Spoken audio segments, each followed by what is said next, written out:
how's it going, man?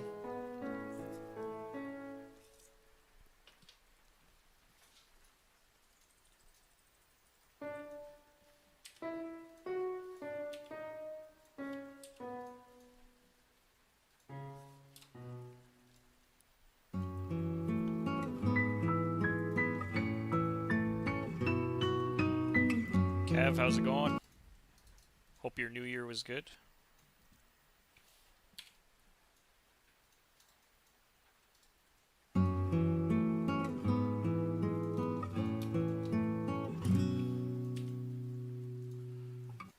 Okay, what was that? Bum, bum, bum. It's an E. It's a B.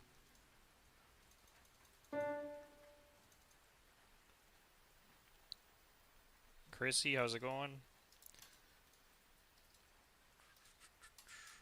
Took me a while to pick a song that I wanted to work on.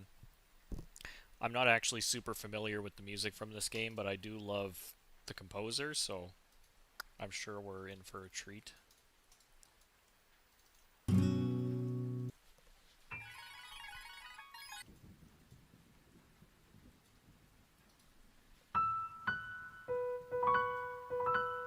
I think that's a suspended fourth.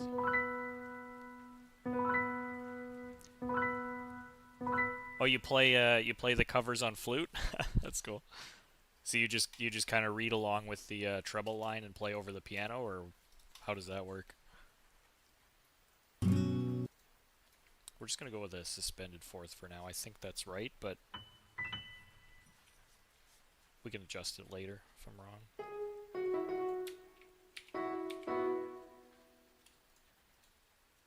Something like that. I just kind of want to feel out the general idea of this song first, and then we can go back and expand on it a little bit and make it a bit more pianistic later.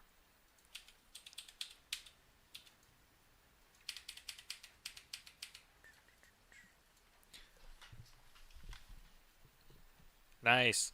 I used to play viola back in high school, and I did something similar because it's really hard to find good viola covers. Um, but tons of piano covers out there, and you can just read the treble line for a lot of those, so that's good. I'm glad you're making use of them.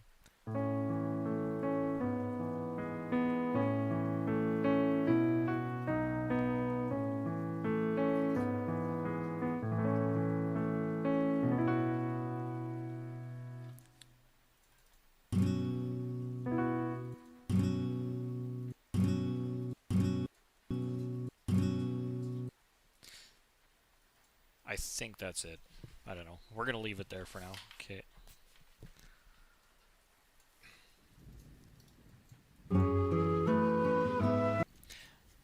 So when I have two instruments like this, usually what I like to do is I just write them down one instrument at a time. So let's maybe focus on the flute, and then we'll figure out the accompaniment after.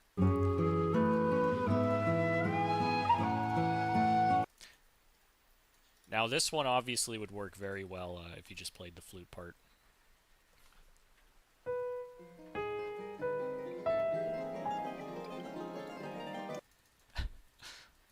Okay, I think we got the wrong key. I think it's actually...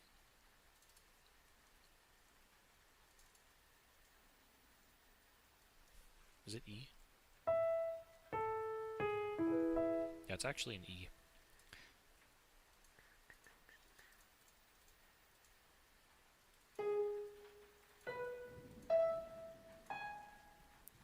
There's some kind of ornamentation here. What was that? I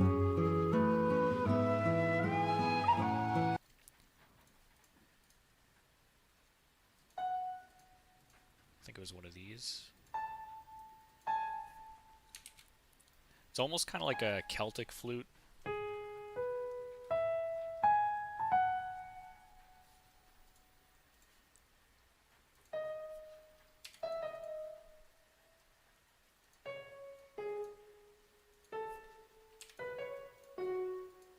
I think that's it, right?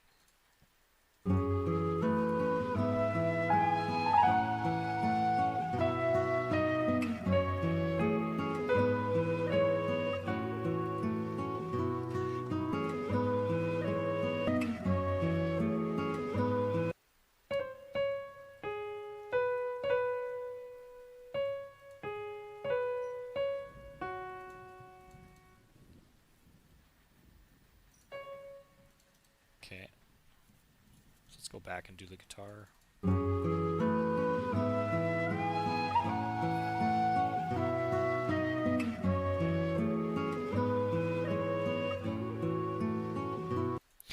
So what the guitar's doing is it's playing this line again.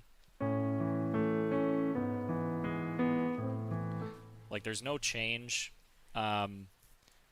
Obviously, we're not going to be able to play it the way I wrote it in the first half, because we have to also do this flute part in the top. So what we're going to do is we're going to have the left hand's going to still do this, and then the right hand and the left hand are going to share this part. So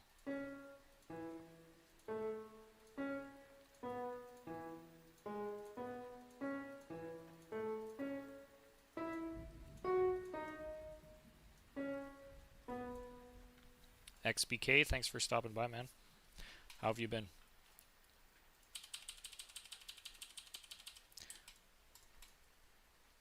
So I just want to figure out how these notes are going to fit between both hands. So we're just going to flip all these stems up because some of the notes from that guitar part are going to go up there. I believe this C sharp can go here.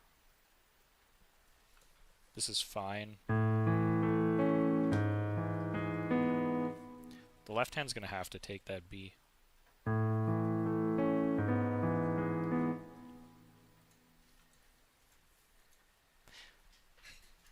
Honestly,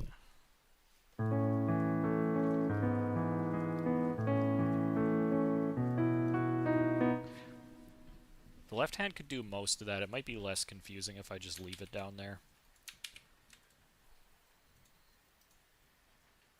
And then just because my hands are not big enough to reach that, I'm going to put a grace note.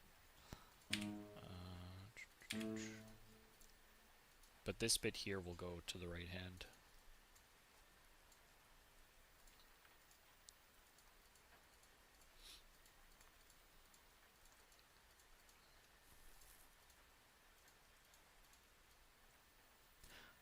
I don't know if you guys can see it, but I've got kind of like a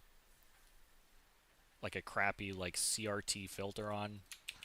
It's kind of wobbling around. I don't know if that's visible on your end, but I just kind of like how retro it looks.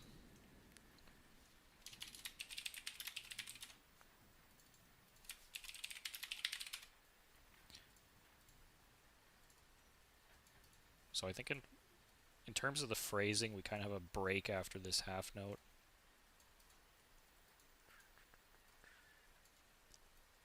Typically when I'm writing these arrangements, I don't worry too much about the articulation and stuff like that. Not until I'm done. Usually I'll go record it, and then if there's something I think that's important, I'll put it in afterwards. But this is probably fine how it is.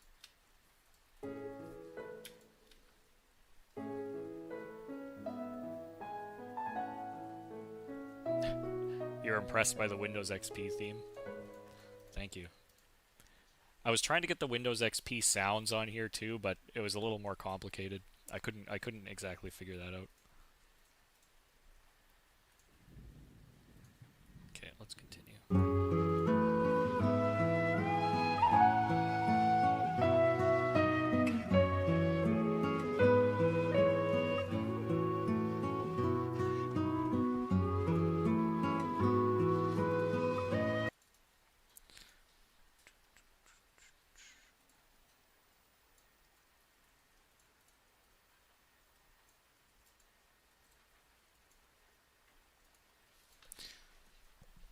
The right hand could probably take more of those notes there.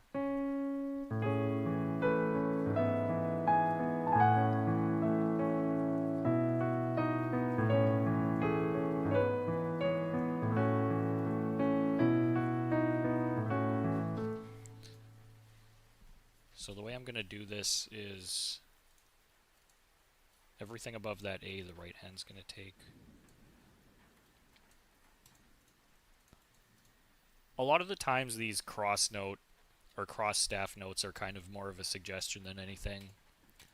I don't know if it's even more confusing to read sometimes. To me, it makes sense, but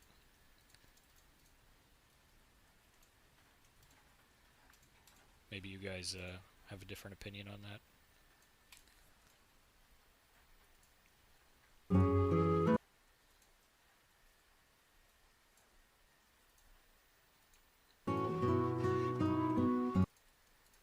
Okay, we actually had a lead in here.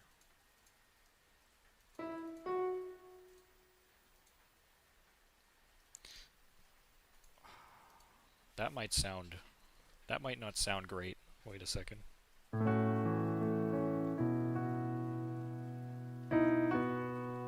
Yeah.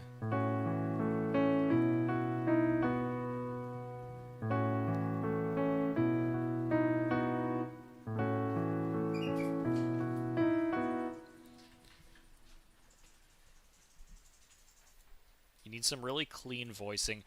I think I'm gonna use some artistic license here and just change that to a C sharp.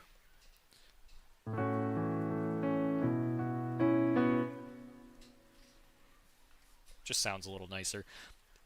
You can kind of get away with stuff like that when you have different instruments playing those notes because they don't clash so much. But if it's just a piano doing this, it just doesn't sound very pleasant. Not in this context anyway. Maybe in a different kind of piece it would be better.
So I think that guitar part is the same again, but let's just listen to make sure.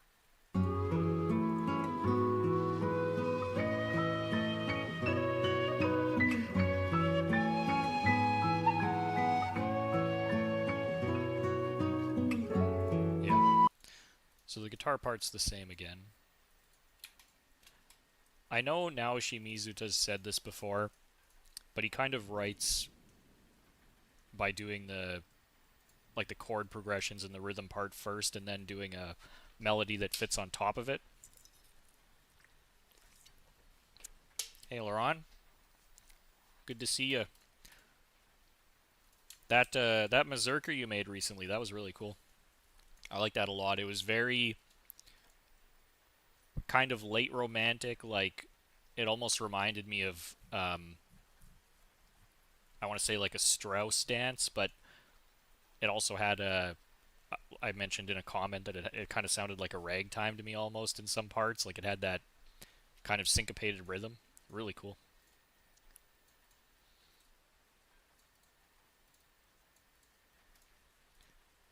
So we have all the notes, and again, this is where arranging is kind of its own art form because we want to preserve as much of the original the notes, of course, but also just the the intent and kind of the feeling of the piece in a way that's pianistic, right? So we already know that this is perfectly fine in the left hand. This probably the right hand can take again because this C sharp and the B are like that'll just be a sixth, right? So let's flip these up.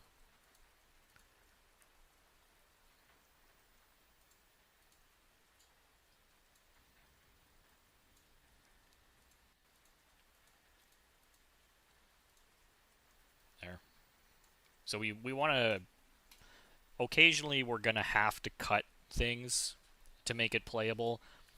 I did listen to this a couple times before starting the stream just to see if it was something I could do. And like there is a part later on where it kind of expands with like a big string section and stuff. And obviously we're not going to get all of those notes in there, but we'll cross that bridge when we get there. Kind of like just doing this in the right hand.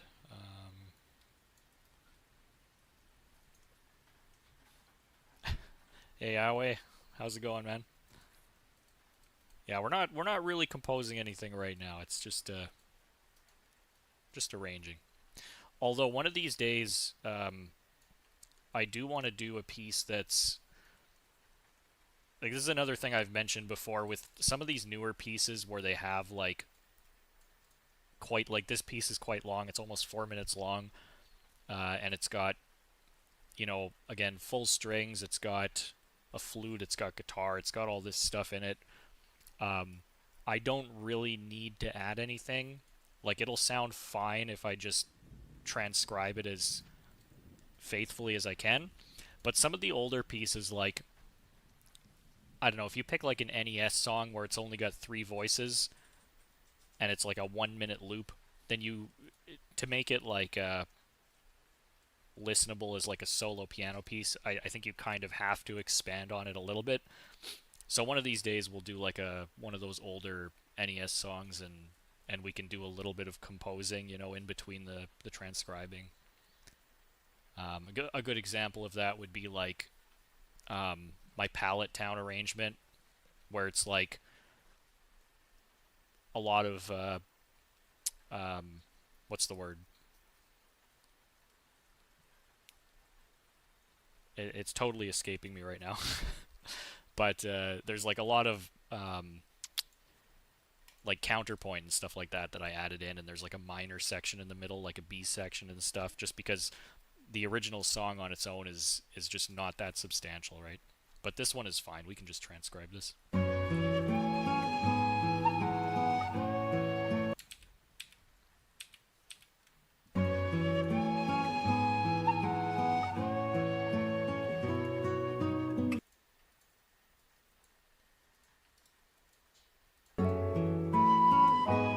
So now we have a piano in there, right? I just want to listen to that guitar part for the next 4 bars and see if it changes. I have a feeling it's going to be the same loop again.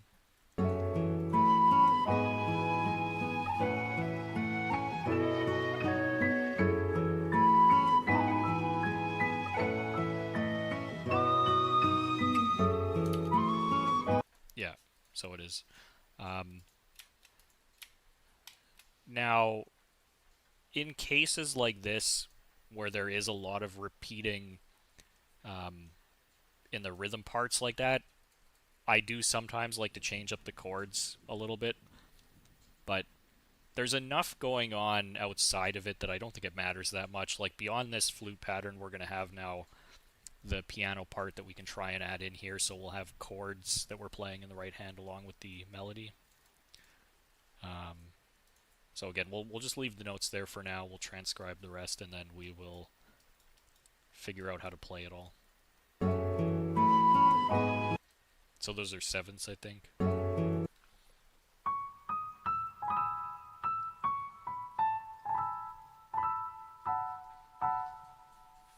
Might take me a couple tries to figure that out. Okay, this might be annoying, but I have to loop that.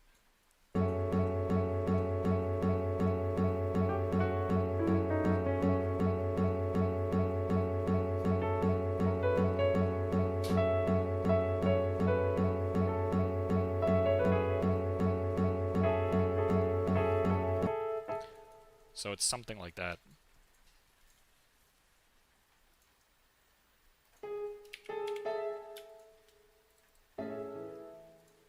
Again, it might not be perfect.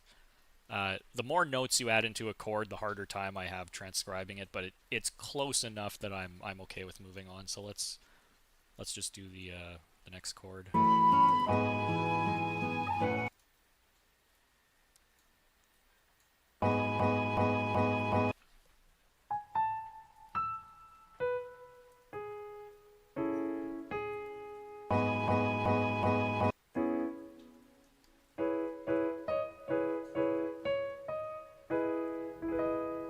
It's definitely, I think that's an E major 7. Dulp, how are ya? It's good to see you again.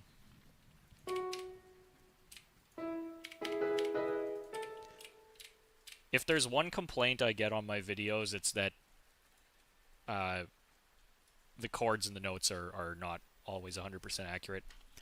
That's probably my biggest weakness.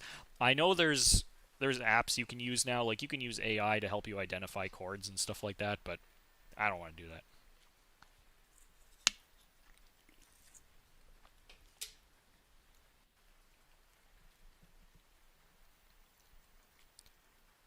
It ended up more waltzy than you were hoping for.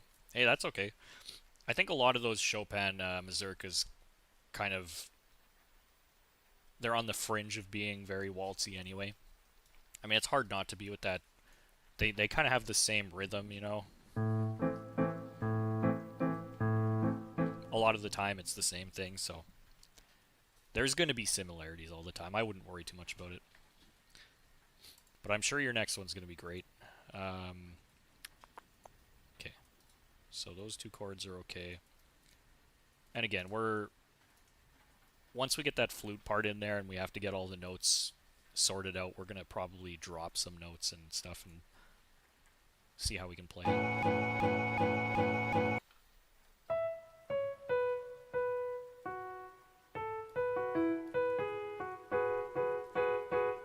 I think it's that. I'm not a perfectionist. That's the only way I can get so many of these done is we stand by the doctrine of it's good enough, and that is good enough.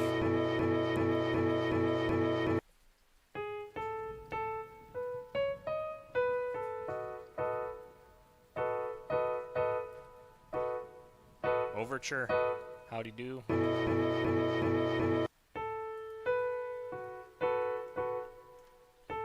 Okay, that note's definitely in there.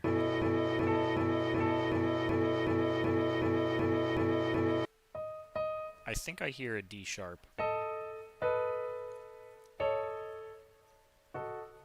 It doesn't have the quality of a B major 7 to me, so I don't know exactly what's going wrong here, but that's good enough. Okay.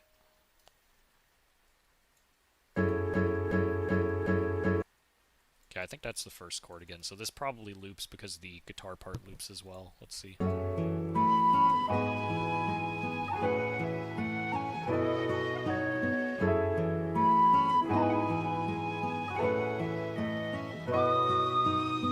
It's good enough. It's good enough.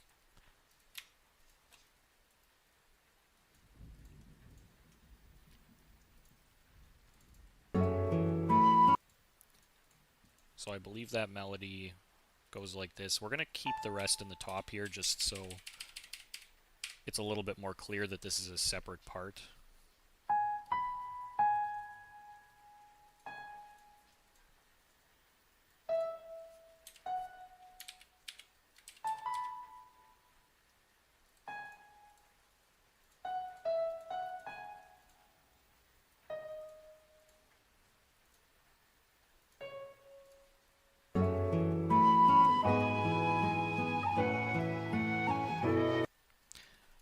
Again, sometimes these little ornaments, F sharp, G sharp. Okay, I hadn't thought about that.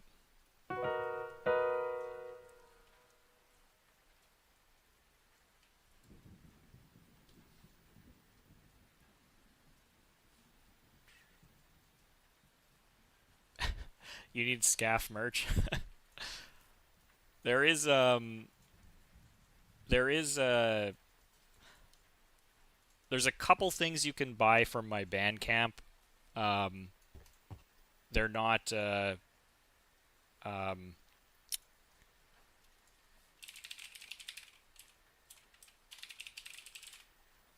can you guys see this? I think you can see this. So I didn't make these, but Materia Collective did. It's the record label that they they've paid me to make a couple albums for them, and they've done merch for those albums. So it's not like Sebastian Scaff merch, but you can get like they have a vinyl version of my Silent Hill album you can buy. They've got a CD, and then uh, there's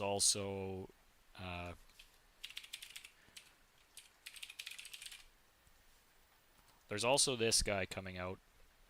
This is an album I made like 10 years ago, and they just had another pianist re-record it. So he recorded it, and they're doing a vinyl. I don't talk about this very often, but just to give respect to this guy for doing a fantastic job recording it, I suggest you guys check that out.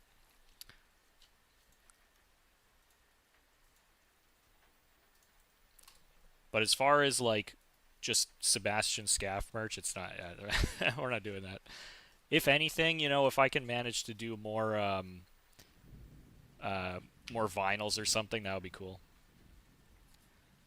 Do I have physical media of my compositions? I made I made a CD of one of my albums years ago, but it's like an electronic album. It's not like my classical stuff. If you're interested in that, I can even just send it to you. You don't have to buy it from me. I have like probably 20 copies of it just lying around. Anyway, what were we doing here?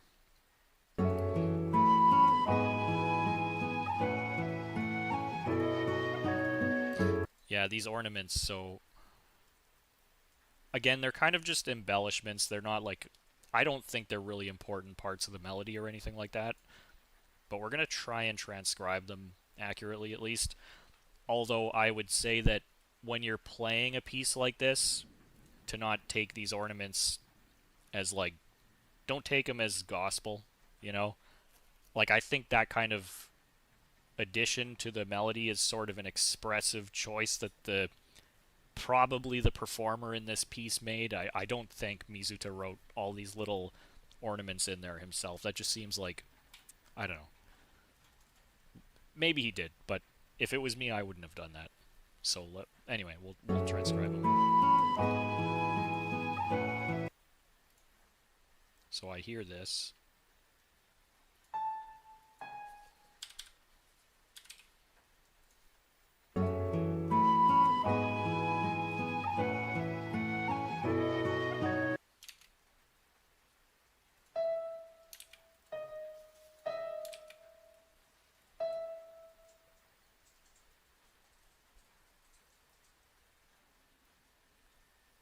"100% get yourself a Silent Hill vinyl."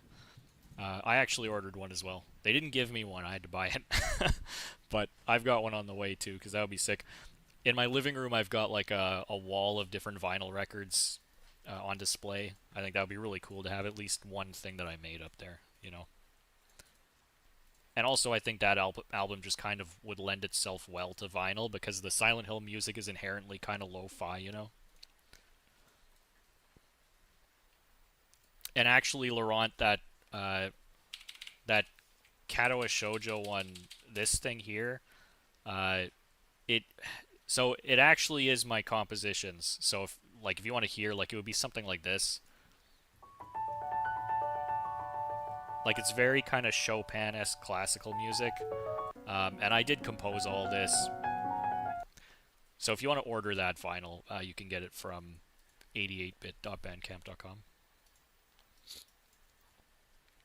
I don't like to endorse that particular album, but Rob did a great job recording it, so show him some love. Uh,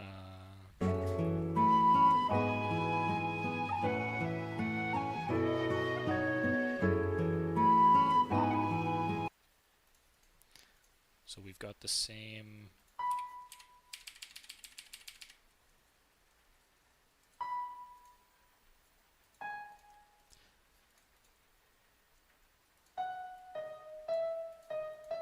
I think it's like this. So we're going to have to change that.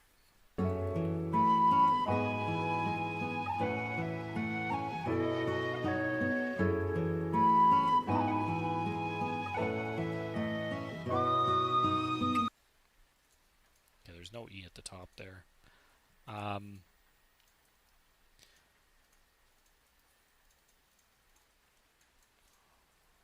So we have the notes again. We just have to figure out what we're going to cut, because we're going to have to cut something to make this playable. Like, this is... It's okay if you roll it.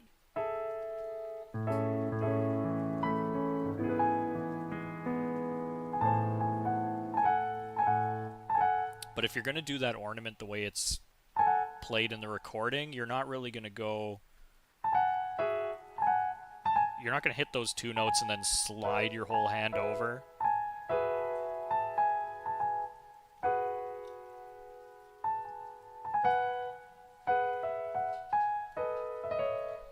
So, I think what I'm going to do is I'm actually going to cut that particular ornament because I want to get the whole chord in there. I think that's more important. And we can still do that one.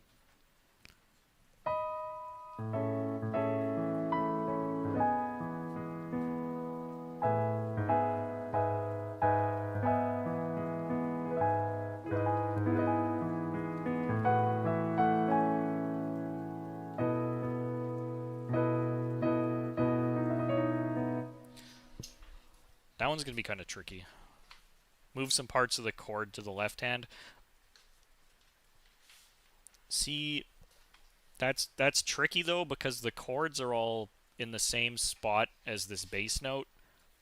So I really would rather have the left hand solidify that pedal note, right? But I think what we can do is we can just revoice the chords. So I think in the original recording, the top line of those chords was like this.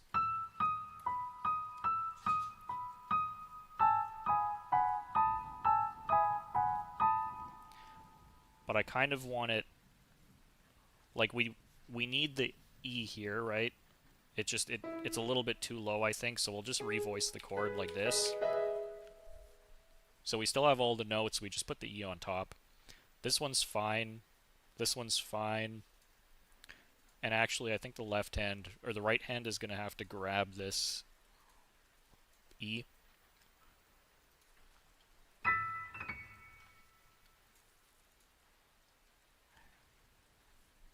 And then just to clarify that that's a different voice, what we're going to do is we're going to move that, we're going to move the E over just a couple pixels.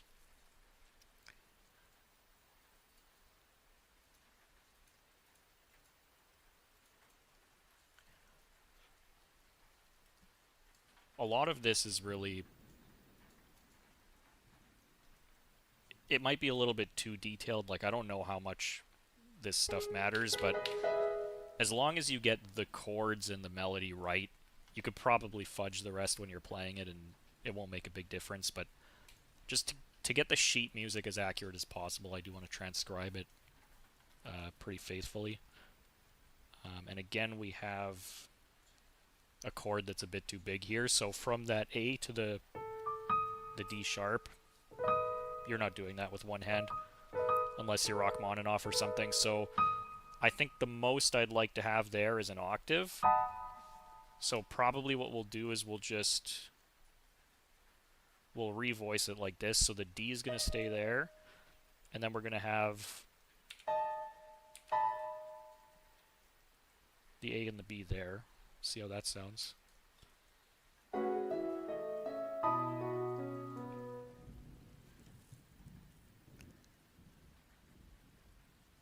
Oh, I forgot. So this C sharp is supposed to be a D sharp, but I changed it because I needed it to not clash with that E, but we gotta fix it. So that can go there. You're gonna go there.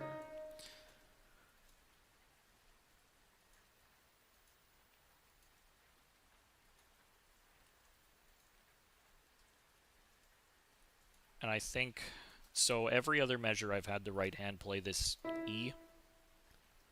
And it's just not going to work if the right hand's all the way up here. And I don't want to, I have two options here. Like I could take the B and I can put it up an octave so that I can get that E note in there. But I just feel like that changes up the timbre a little bit too much. I would rather keep that pedal tone consistent. I want it in the same register the whole time because it would shift the mood too much just to have it there for half a measure randomly. So probably what we're going to do is we're just going to cut that. We're not going to cut the E, we're just going to change it to a B, I think. So we're going to, again, we're going to use some artistic license here. Because I don't want that guitar melody to drop out for like a single eighth note either. We're just going to have to change what note of the chord it is so that we can fit it within two hands, right? Okay. You see, like, just adding that one instrument, the only thing that changed between this and the previous 12 measures was that a piano came in and played one chord or two chords per measure. But just adding that level of complexity made it probably took like 20 minutes or something. I don't know. I haven't been keeping track, but like it probably took twice as long to do this measure as it did to do the last two measures.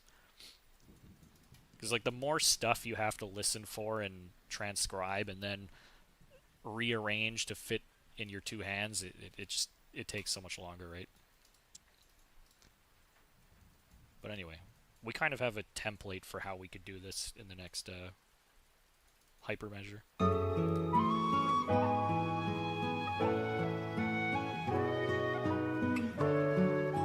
Okay, that's the first change in that guitar pattern. So this is pretty much the same. We're just going to copy paste that. We're going to need a bunch more measures. Just add them now.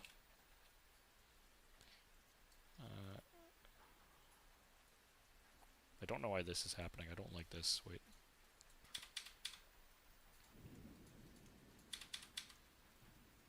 Okay.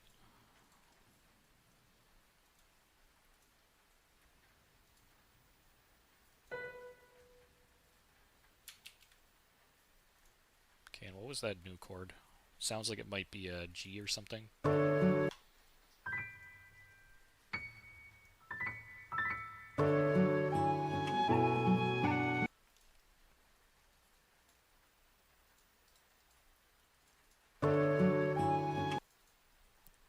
So the way we're going to do this is we're just going to listen to the guitar part first, figure out what chord that is.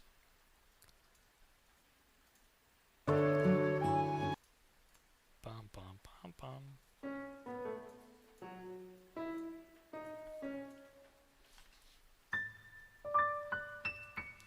It's a D, I'm pretty sure.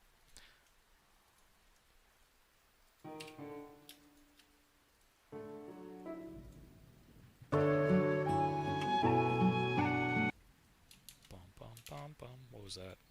C sharp minor? Bum,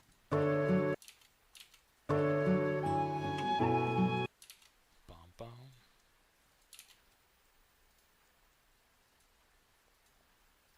Sorry, I'm going to have to loop that again.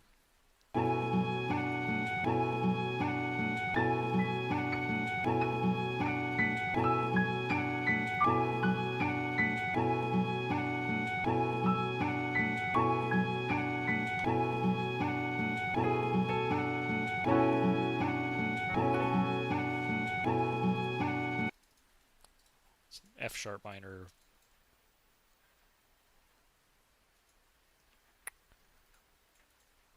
F sharp minor something. I think there's a 6 in there.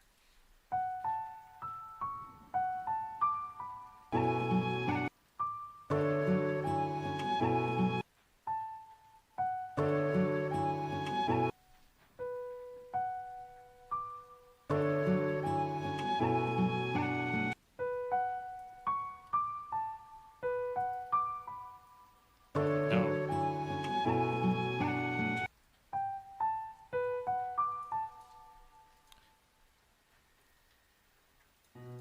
It's actually B minor 7.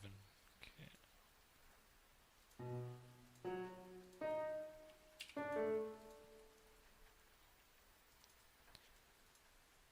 So just like an aesthetic thing here, because these notes, it's the same note, but one of them's got like a solid note head.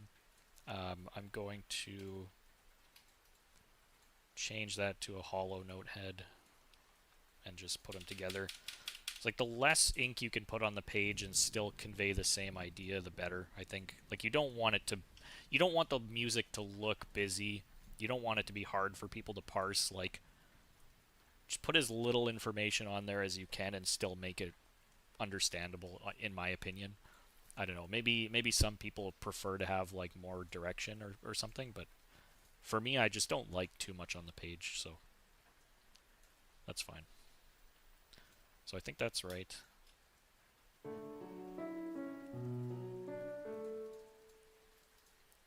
Now we're going to do the piano chords. Bum, bum. That's really straightforward. Okay, that's good.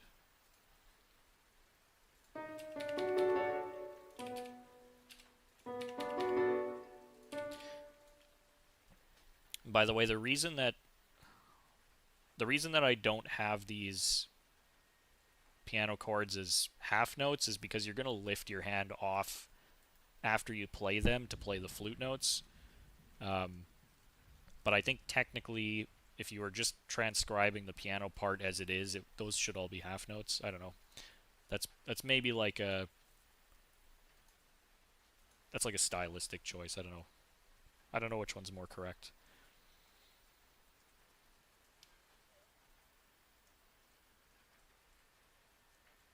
You find notes by matching the note with your voice or whistle and then sustain it until you hit the right note on the software. Yeah, that's a good idea. It works for notes that are like clear enough in the original piece. The problem I have a lot of the time is when you have like a chord, like you have a thick chord with 4 or 5 notes buried in the mix somewhere, and it's just hard to tell what all the notes are in that chord.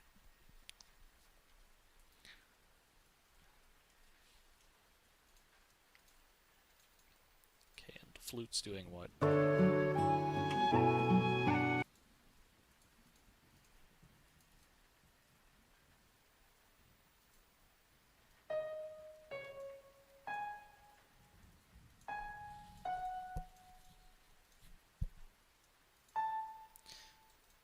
So again, first chord, no problem, but this second chord, it's going to be way too wide. So what I want to do, a ninth is okay. We'll do it like this. So again, it's the exact same notes. It's just we've shifted the chord into, 2 inversions over to make it fit in one hand. It's not a terrible sacrifice.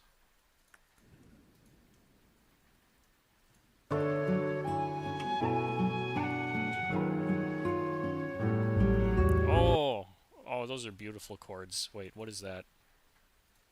You hear that, Away? Those are spicy.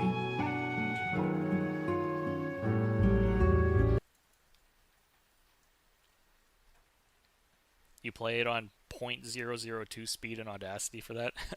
Yeah, that might work.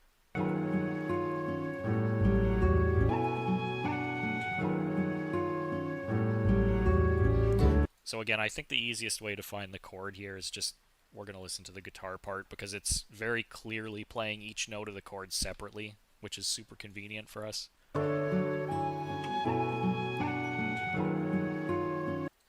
Bum, bum.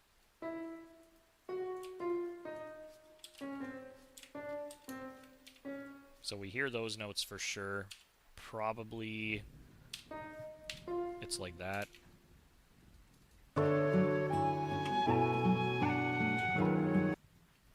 Bum, bum.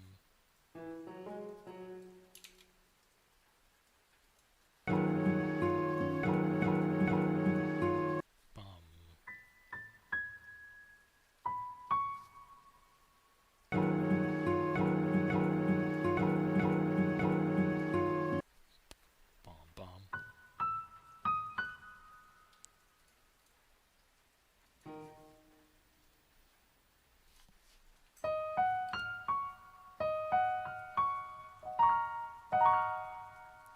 So that's like a D sharp minor 9. Gorgeous.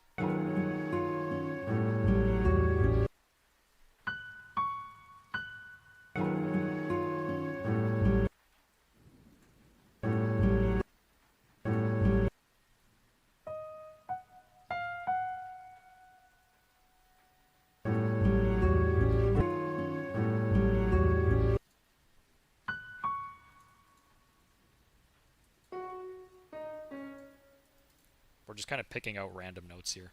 Okay.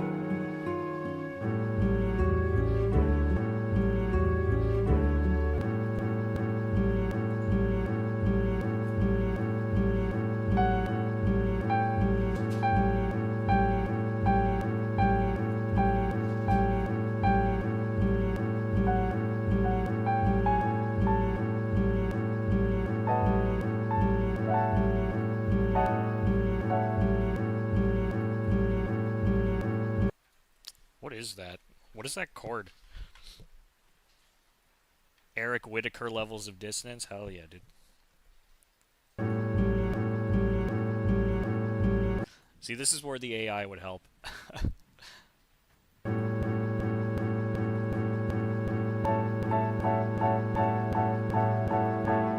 Is that right?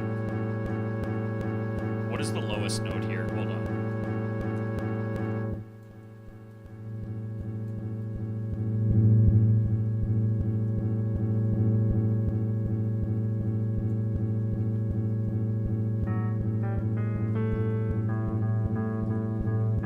Yeah, I think that's an A.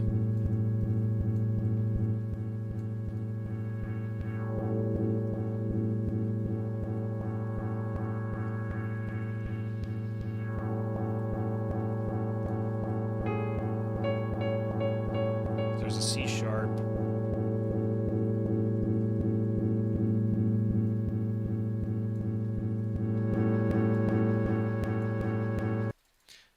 So it's probably... And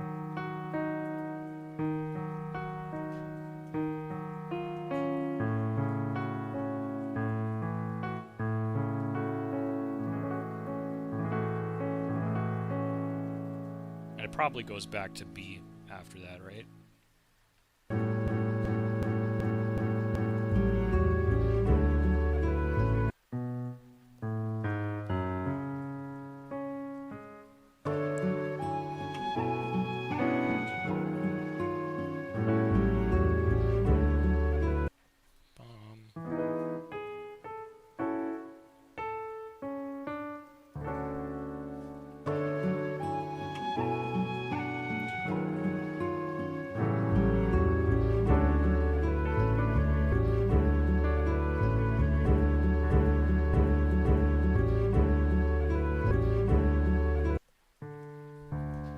So it actually goes to D after that. Is that a... So that's a key change?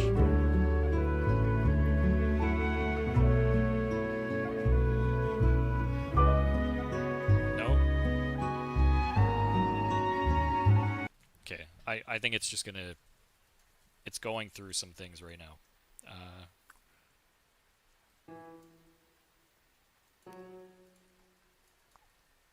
Let's not worry about that too much.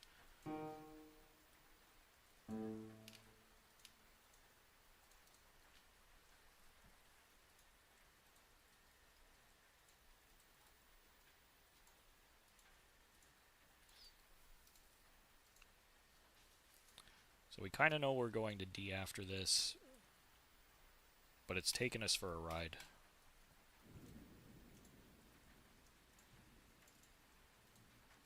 There we go.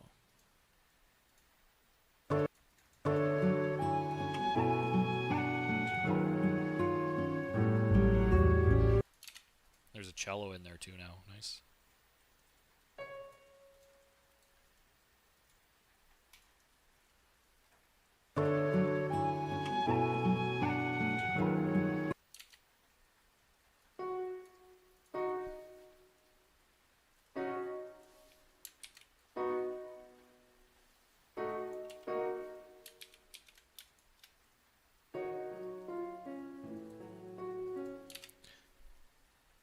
So So what's the cello doing?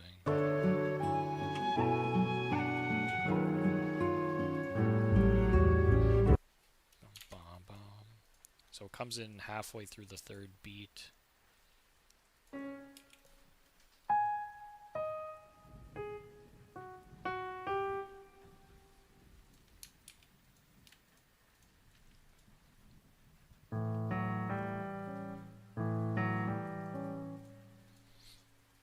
That's... Okay, there's a lot going on here now. So... Fuck, how do we do that? Because now we've got... It's been pretty easy so far because we've had 4 pretty distinct registers. Like you have the bass, the guitar, the piano, and then the flute. But now you've got this cello that's kind of sharing the same register as the guitar. And I want to keep some of that, but it's going to be hard to distinguish it from the guitar if it's playing in the same register. So do I maybe... Like, we could probably lose some of the piano chords or all of the piano chords and just have... Because the guitar is... It's outlining the chords anyway, and we've got like 4 notes between the 2 hands that are going to be playing a chord between them anyway. Okay, hold on, let's see.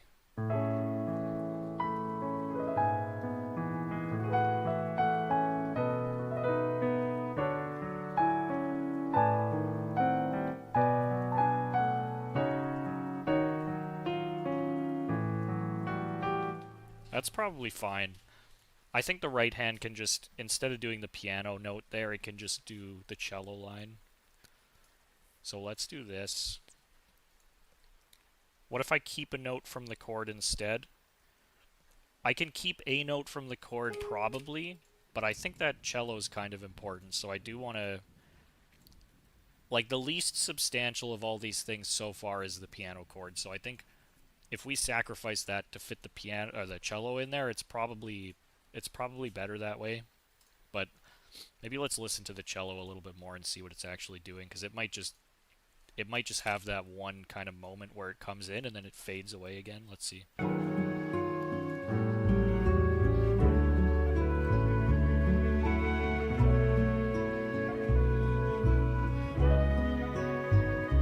It's kind of a drone, eh? So it's not that important, but I do want to get that... it's not super important, but I do want to get that little flourish in there.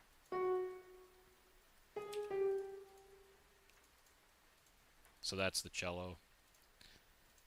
And then obviously it's going to be clashing with this that's going on in the left hand, so... We're just going to respell this chord. It's still going to be a C sharp and an F sharp, but it's going to be like that. How does that sound? Is that a bass or something too? Yeah, there is a bass in there as well.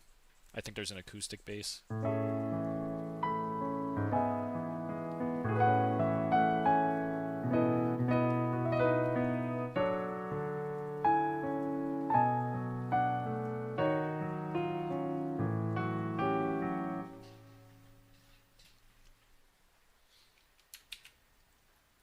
It looks a little bit complicated when you get here, but it's really not that bad.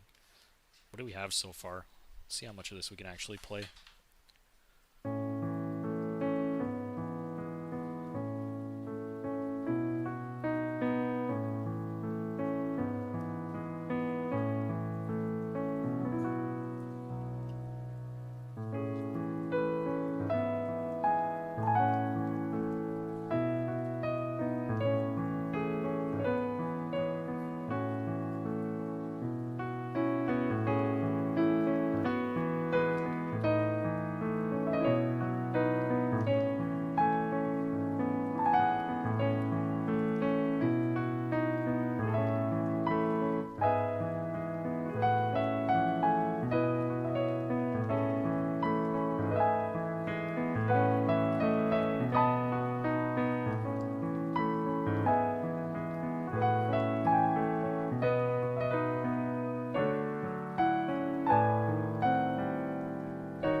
Pogmer, you upgraded?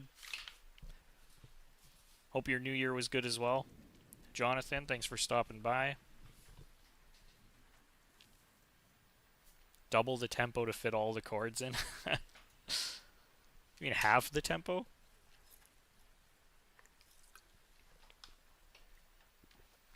Okay. I think it's good so far. Some of these chords are a little bit awkward to play. Like, you could probably get away with dropping the lower note on some of these, but you know, maybe when I play this on stream I'll do that, but I'm going to leave it in the sheet music just for, again, just to be more faithful to the original song. What? There we go. Anyway, let's see what he's got in store for us now.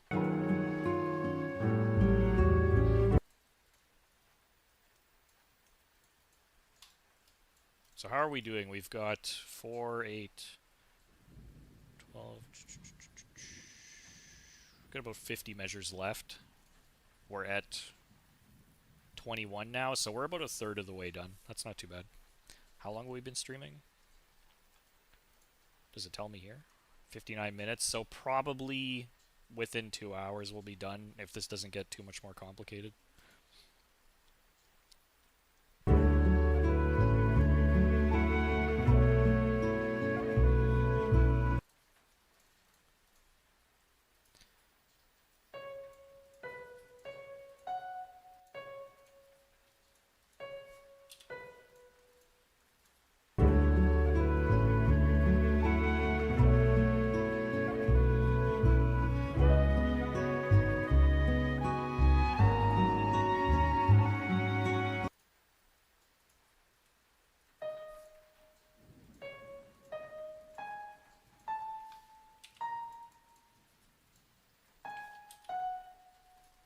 Okay, let's figure out the guitar.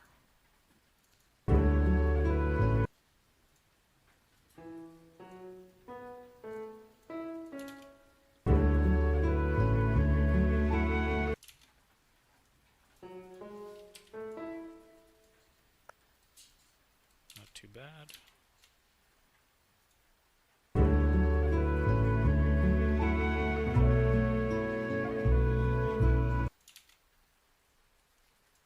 So he's being nice to us. We just have this easy repeating pattern.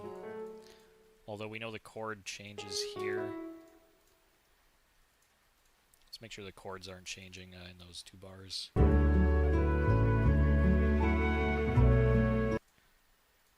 So it's this.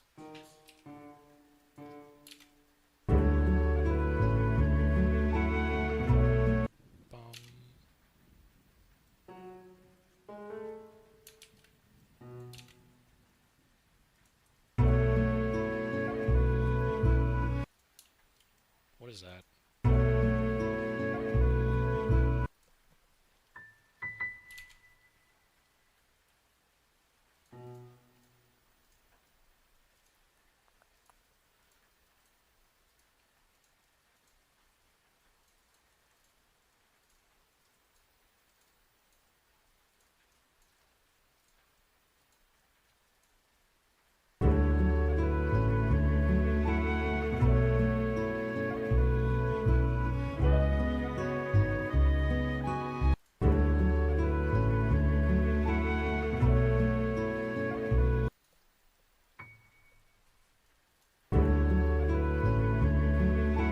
I wanted to keep the cello, but it's just, it is just one note, so, you know, we got the little cello flourish in here, and then we're going to go back to the piano chords, I think. That's fine.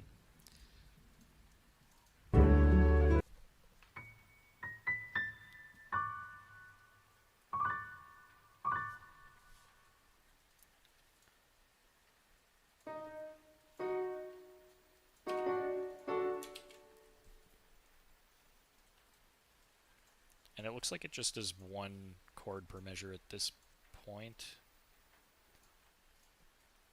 So again, this is just going to be a half note because you're going to have to take your hand off to play that high F sharp.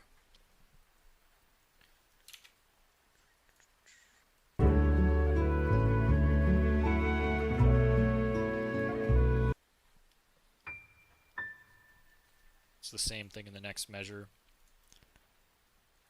It kind of has a different quality here because it's part of a B minor 7 chord in that case.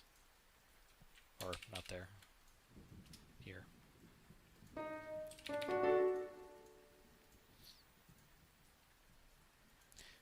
You could probably, like, it might be easier to play if you take these high parts of the guitar part and play them in the right hand, but they're also not too bad in the left hand, so I think just to make it easier to read, we'll leave them down here. But I think if you were actually going to play this, it might be easier to just play these in the right hand. So then you're not having to move either of your hands. You can play them, keeping both your hands in place. Like, that's a choice for you guys to make when you play it.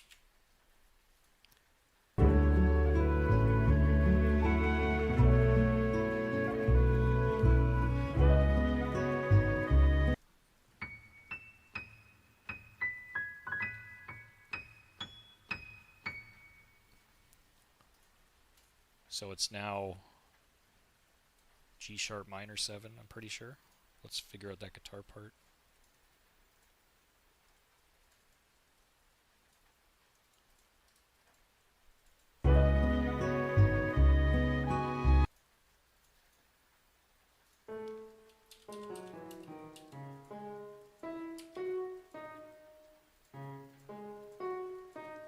No?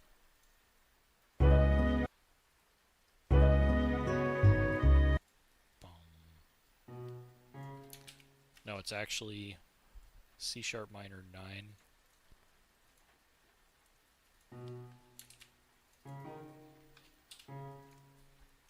And again, same thing with these note heads. I don't want to have two note heads next to each other. We're just going to change them.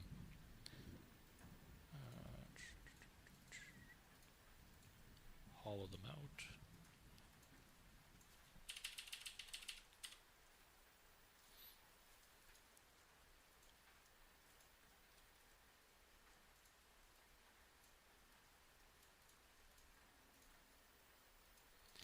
And then we know this chord is going to be something like this.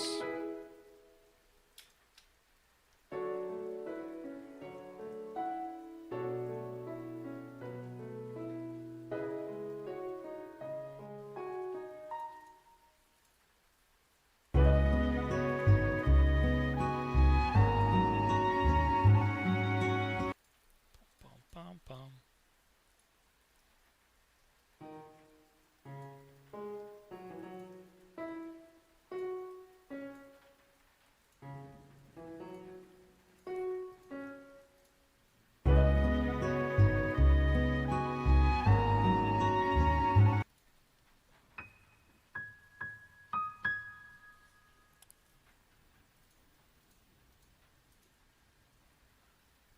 So,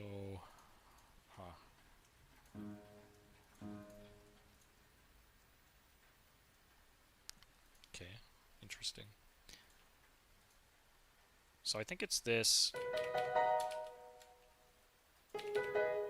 It doesn't quite sound like that.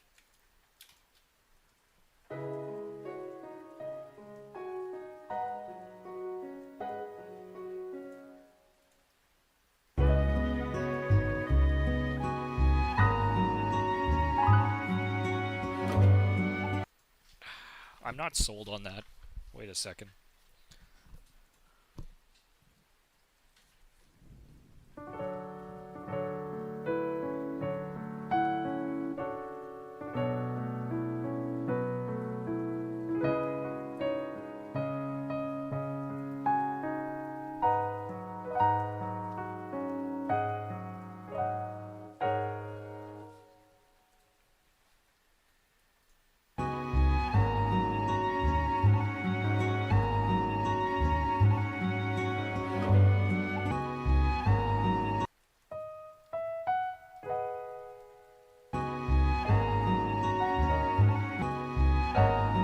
Oh, it's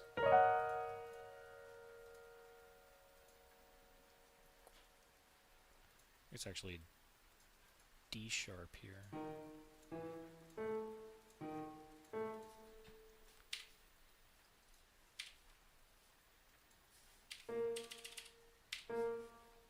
It's like this.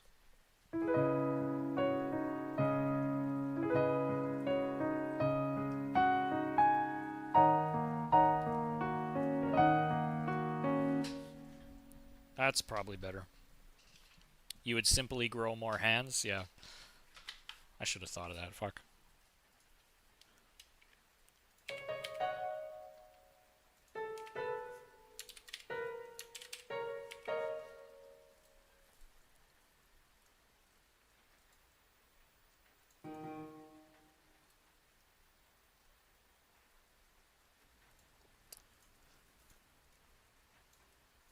Okay. So again, we're gonna say that's good enough how it is. We're gonna figure out what this next chord change is. He's still going through the motions, this guy. I'm just curious if we're gonna land back in E or if he's going somewhere with this. Mizuta's got some really nice modulations in his pieces.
So that's just B minor.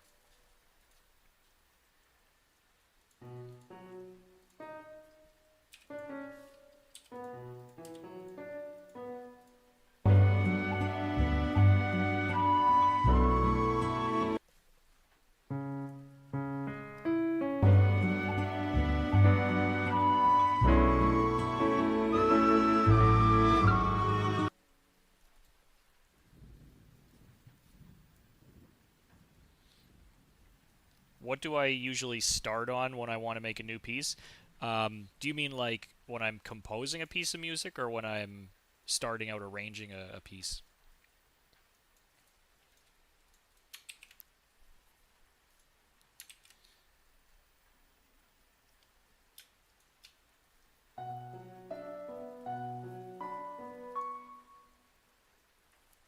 Composing an original?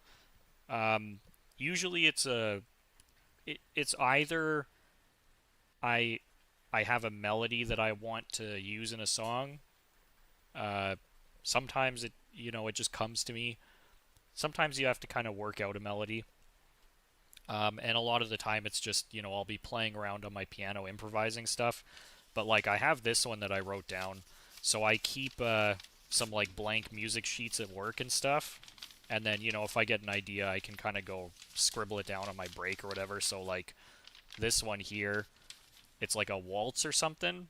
So I had this idea for a melody that was like, well, I can just kind of play what I wrote down, but basically it started as like a melody, so I was humming this out.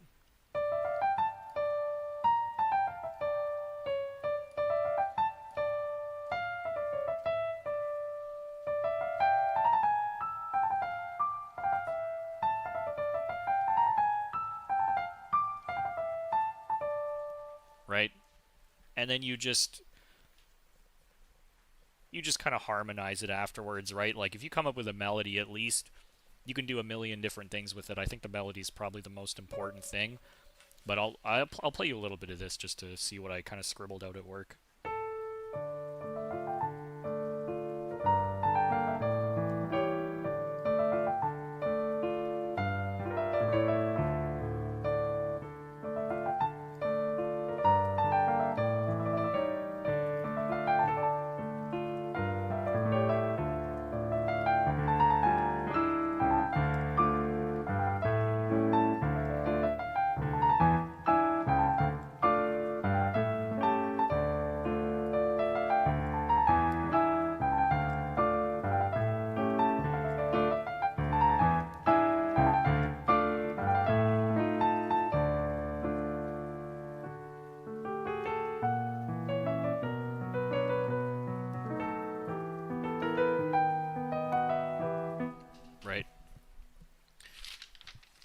So it was all just like, walking around humming out tunes, and uh, then I take the melody and I try and figure out how I can harmonize it. It's pretty much that straightforward.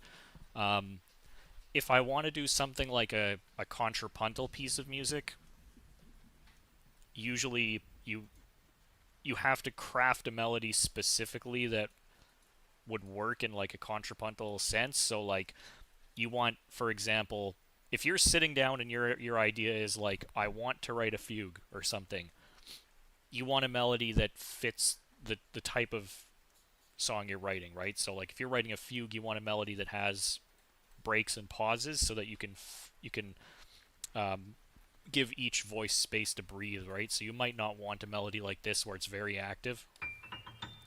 Or give you an example, like this doesn't really work. You could probably make a fugue out of this,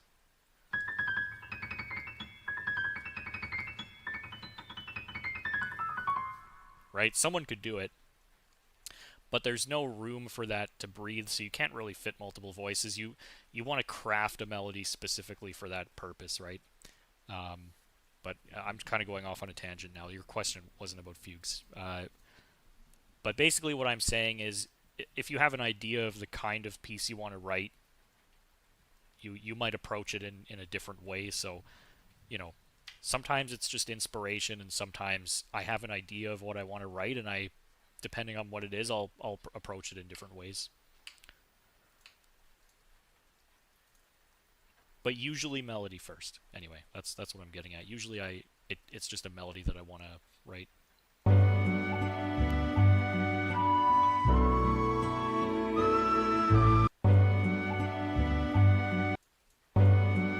Bum. So the piano's doing, that's the top note. So we're probably going to want to, like in the piano part, that B is the top note, but it's going to be too long again if I do this. So we're just going to invert it.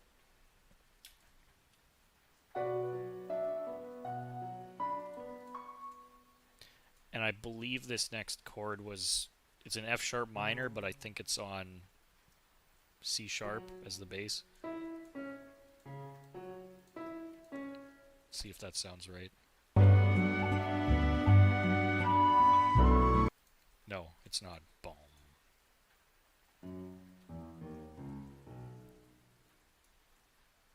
Sounds like it's way down there. What?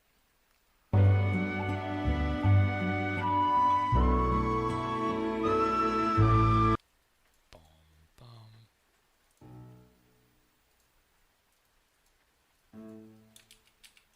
So the bass part's kind of doing this now.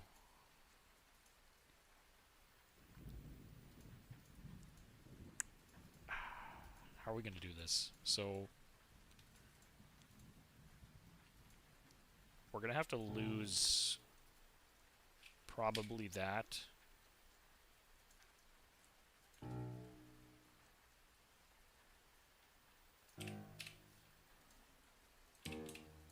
And then we've got an A here.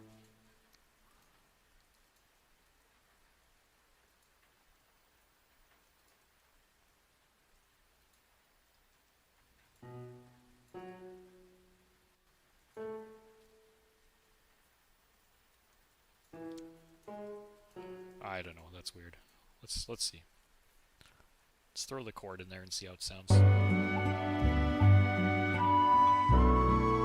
Bum.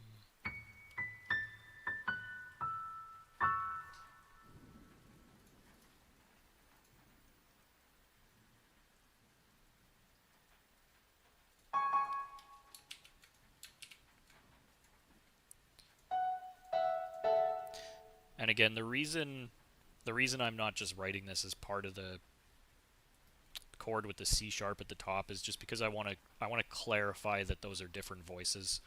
I think that one thing a lot of people do with their arrangements is they kind of, you'll have a run like this. Like let's say you're doing this thing,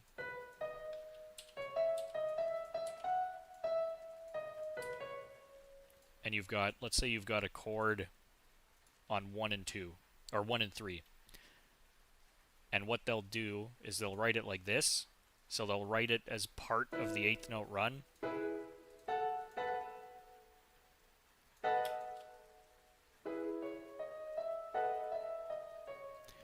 You know, they'll write it that way because fair enough, that's how you play it. But really, you know, that chord is a separate thing. It's a separate entity from the melody. So it should be done in like a different layer like this. Just for clarity again. Anyway, what was I doing? This.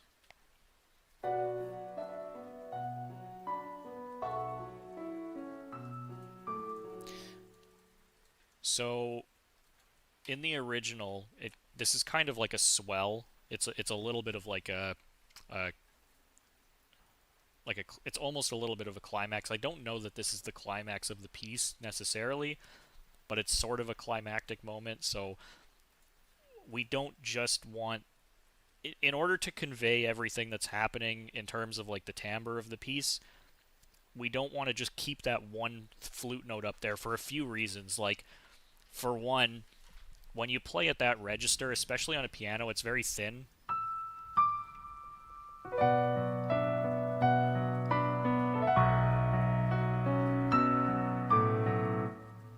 Right? Because it's definitely picking up an intensity. So at that point, what I would do is I would turn that note into an octave or a chord or something, just to put a little bit more weight behind it. Like if you ground this high note with the octave, it's going to sound a lot more full, right?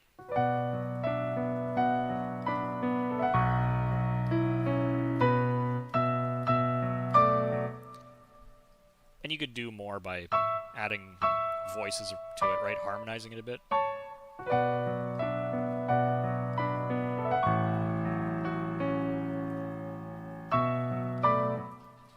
So that's probably what I'll do here, is I'll harmonize it with the sixths. So again, it's not... We're kind of using a little bit of artistic license here because the flute isn't playing all those notes, but on top of getting the notes down as accurately as possible, if you're arranging a piece of music, I think you also kind of have a duty to convey the intention of the piece, or the general vibe of the piece. Like, if the notes don't sound as rich as they do on a piano as they do in the original song, then you want to embellish it a little bit and add notes here and there just to make it match the intensity of the original, even if it's not as faithful in terms of the raw notes. And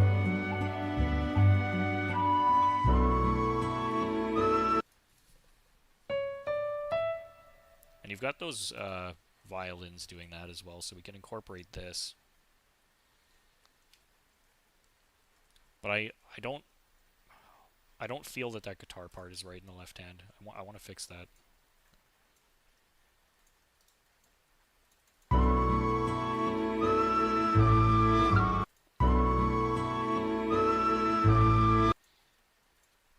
So I actually don't hear anything that the guitar is doing at this point. I think it might have stopped.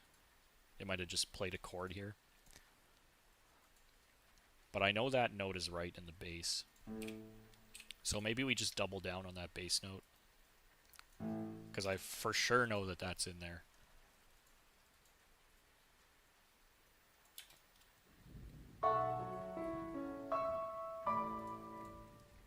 That's probably fine, actually, because you kind of, for the first time, get a break in this guitar part.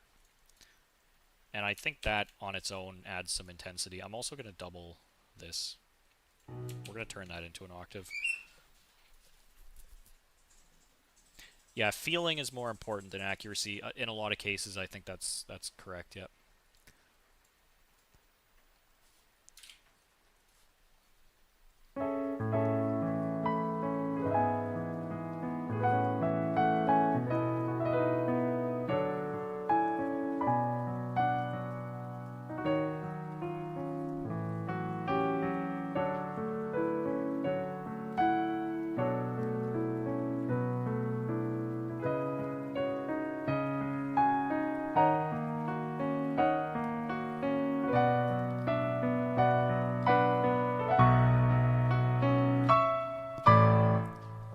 Okay, that's much better.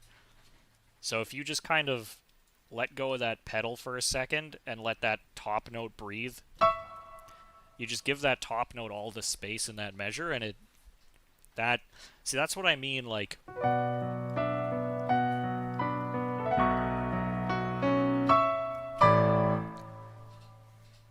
it's just like it's not as accurate in terms of the notes, but I think doing something like that, it just gets the intensity across, right? And also, the other reason that works is because when you have a gap, like you've got this continuous guitar pattern for the whole piece up until this point, and then it just stops for like a beat or two, and it makes when that bass comes back in, it's just a lot punchier, right? Like you notice that it's gone, and then it comes back in, so it kind of drones on a bit for this whole minute, and you kind of lose track of it, and then you notice it when it goes away, and I think that makes it more powerful when it comes in. Um, anyway, so I'm happy with that. Now we can move on.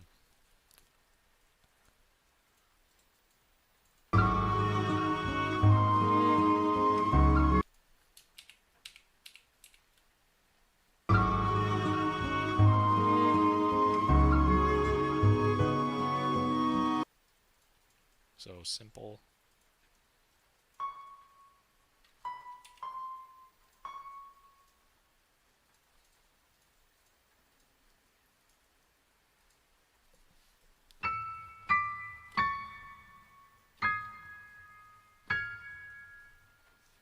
So you've kind of got this 5-1 progression.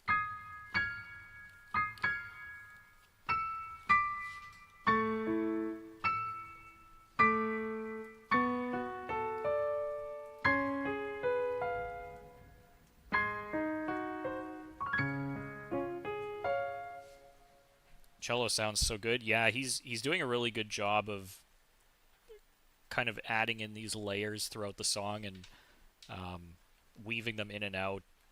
When there's space to breathe between these notes in the flute part, he kind of accentuates that cello line. It's really really good writing.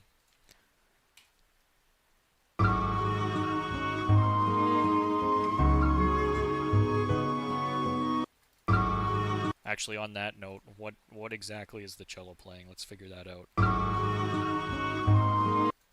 Bum bum.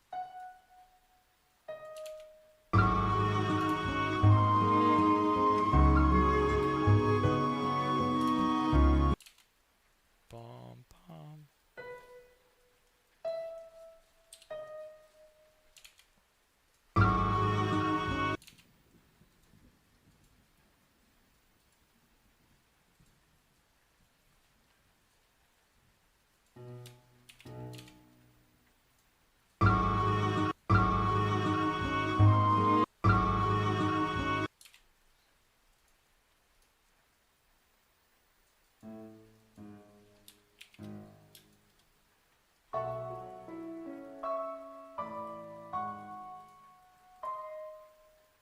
It's so good, dude.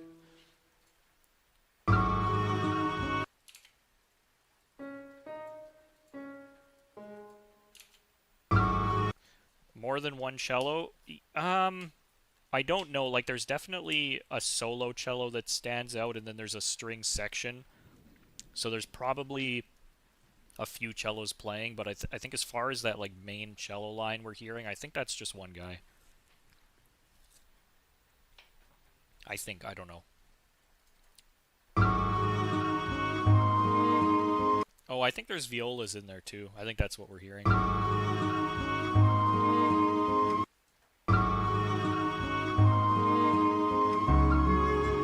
Anyway, I'm just listening for the guitar now.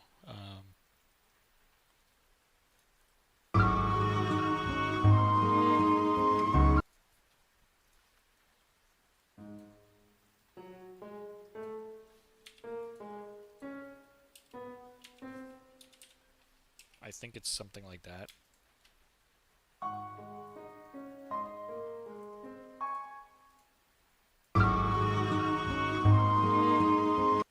Bum bum. For sure it's this. Bum bum.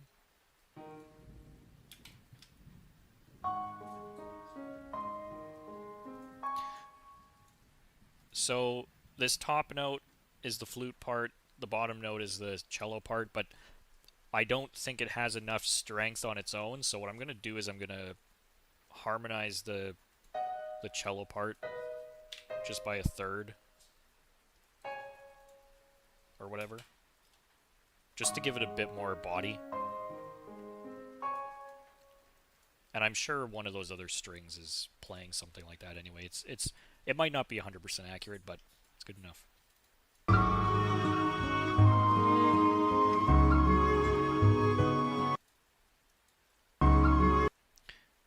So I feel like that's a C sharp major 7, but I'm not 100% sure. Let's listen a bit more carefully.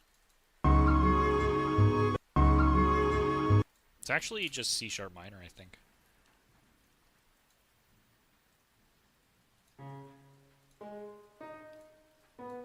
Or wait.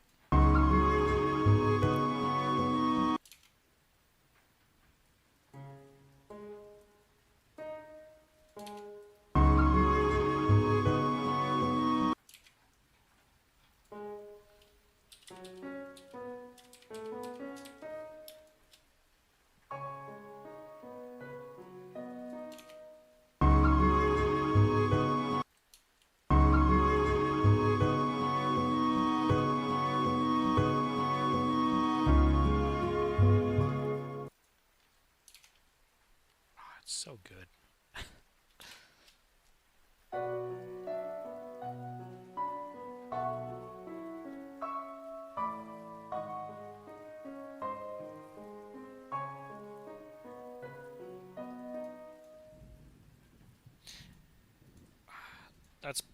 That's fine. I think that's okay. Like, we're probably missing some notes, but again, the intensity, it peaks here, like at the end of measure 26, and then it starts to die down a bit. So it's okay if we thin out those voices a bit just to get that across.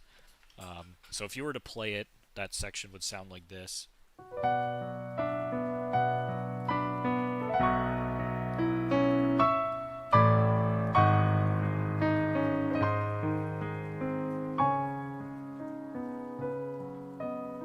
Right? So that's fine. I think that's good the way it is.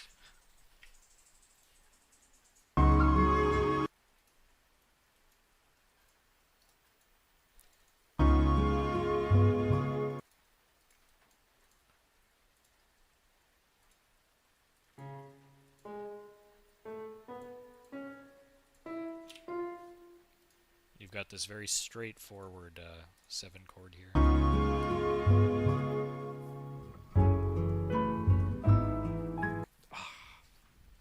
It's so good, dude. Okay.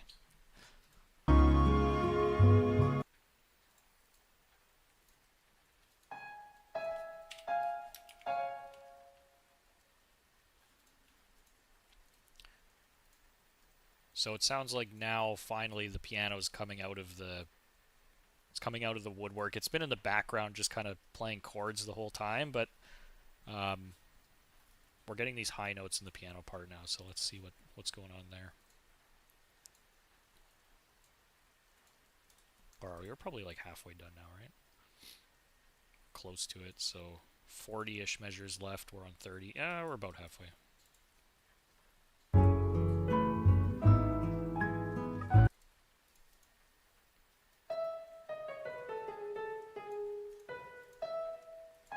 Oh, is this just the main melody again, but with the piano? Let's see. Let's listen to it.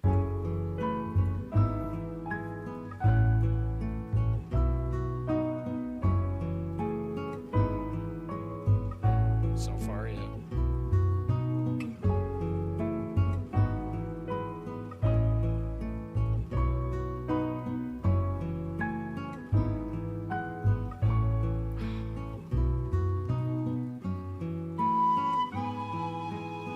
It's gonna bring a tear to my eye. It's so nice.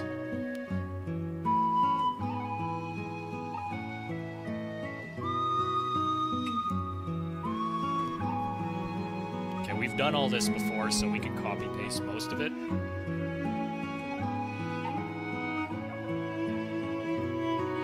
That's different.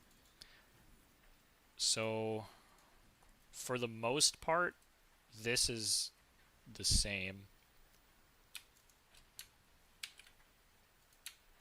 But the chords in that last measure change, and also because the piano's playing way up there, um, we're gonna have to rethink the way that we distribute these guitar notes, because we were relying on the right hand last time to play those high notes in the guitar part, but it's not going to be able to do that if it's playing octaves up there. So let's get those octaves in. The piano's not doing any of this ornamentation. Like, get all that out of there. Just delete all that stuff. Okay. And then it's playing octaves. So let's just go make all these octaves.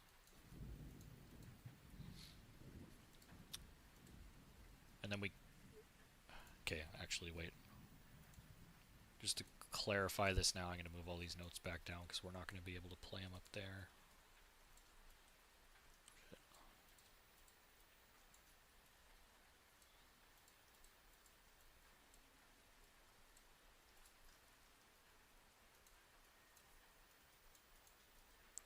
It's a little bit more complex than I thought it would be, but I don't know. I really like this piece. I know that Lightning Returns is kind of it's kind of like a black sheep, and to be honest, I don't think I ever finished it properly. Like, there's this whole system where you have to do I can't remember if it was like you had to do a certain number of side quests or something to get points to unlock like a final chapter or something, and I never did it. Like, the whole point of the game is that you're limited on time. You have like 13 days to play the whole game. But you can unlock a 14th day if you do something, and I can't remember what it was, but I never did that, so I missed out on the like the true ending or whatever. But it was a fun enough game. Obviously, like any of those Final Fantasy games, if you play it for the soundtrack, you're fine. Like, you're gonna have a good time. There's always good music in those games.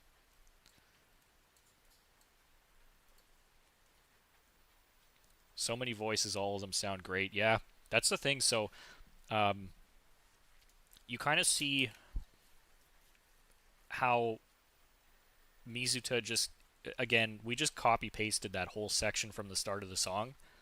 He didn't change anything. Like, that guitar part is the same.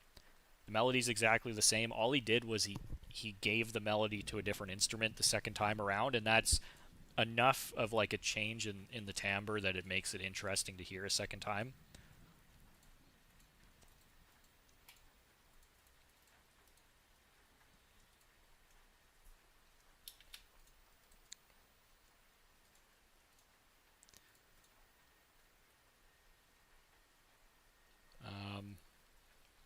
So we just have a couple problems to solve as far as the...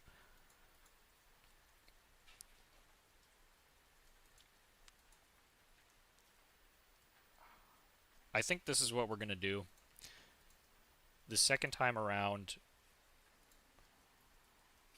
we're going to cut these.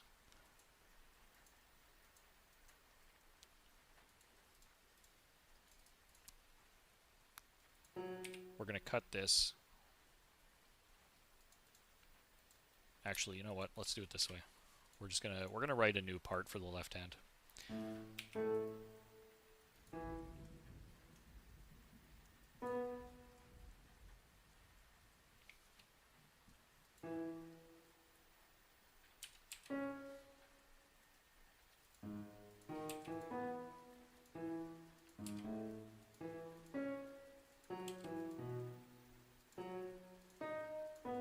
Something like that.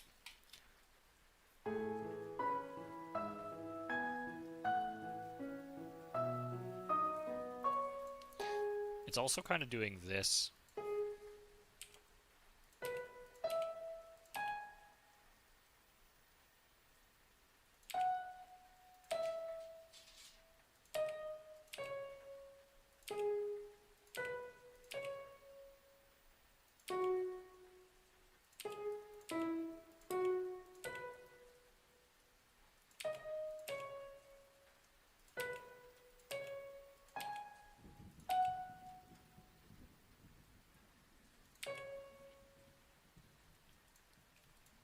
And this just...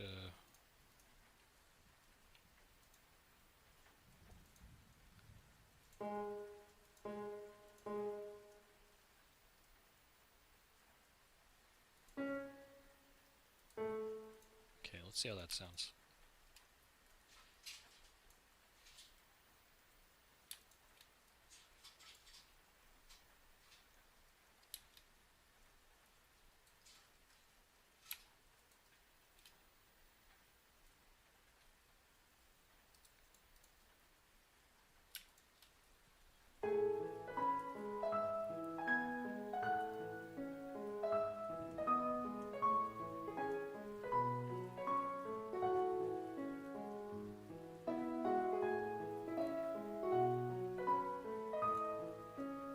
Wait.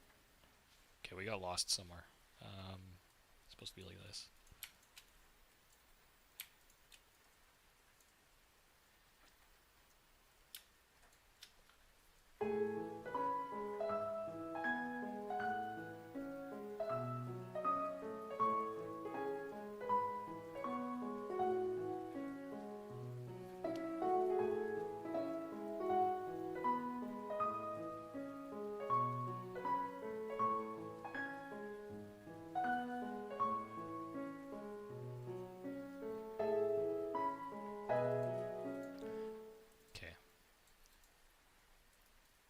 So that flute part again,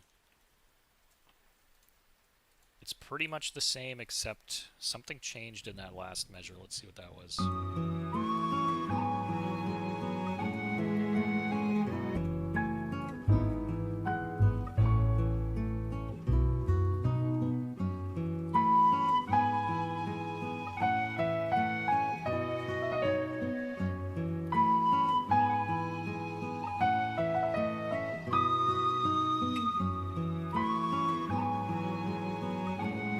Did I get that wrong the first time too? I probably did. I'm just going to change it now and then we'll see. Okay.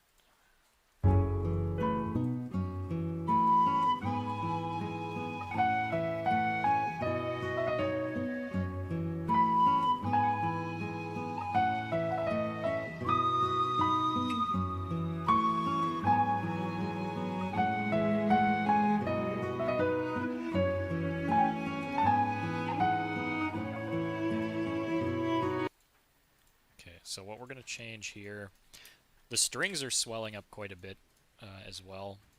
Flute note stays the same, but I think everything else changes in the measure. Chord changes, strings come in at a different time.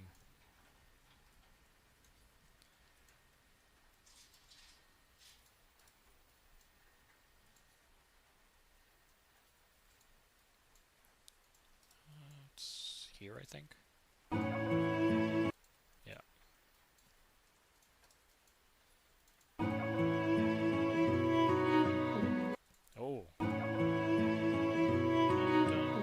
So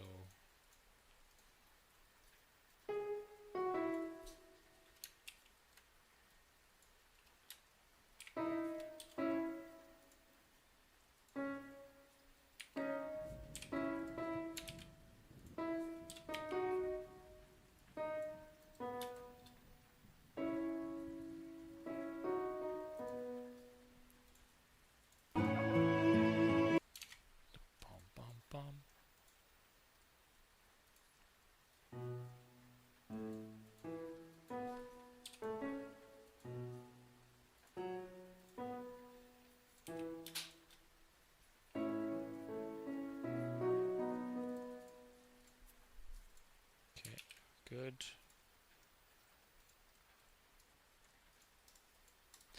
And I think it repeats this time around. I don't know if anything changes though.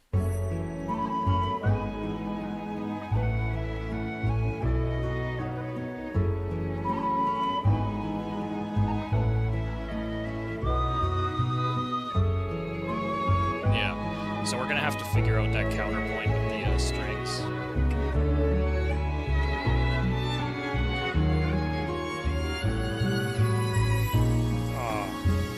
So good. Cello solo.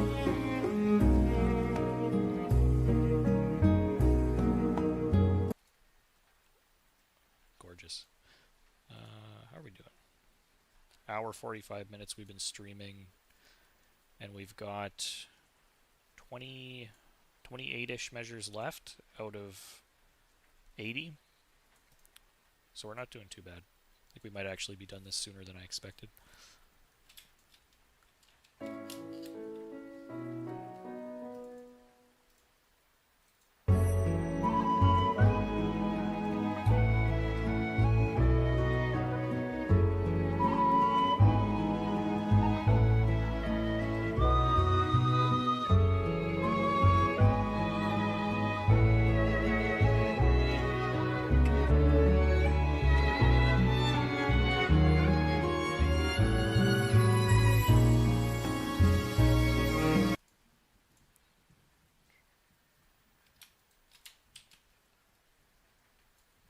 So it's good enough to start from here. But what we're going to have to do, I think, this time around is we're going to cut the piano chords because we're going to need that real estate for the string part, because that's quite important this time around, I think.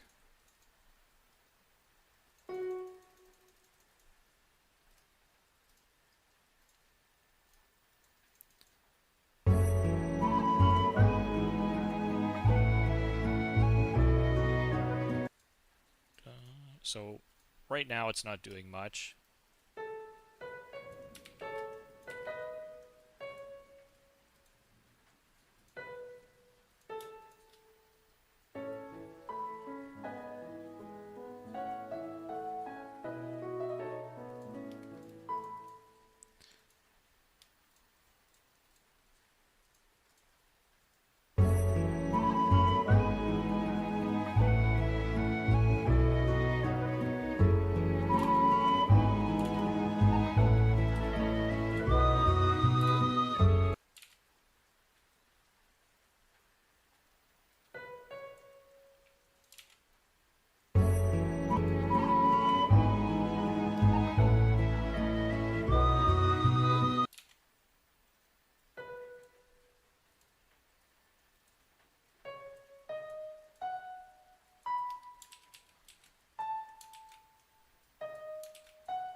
So we don't need that because the right hand's playing it.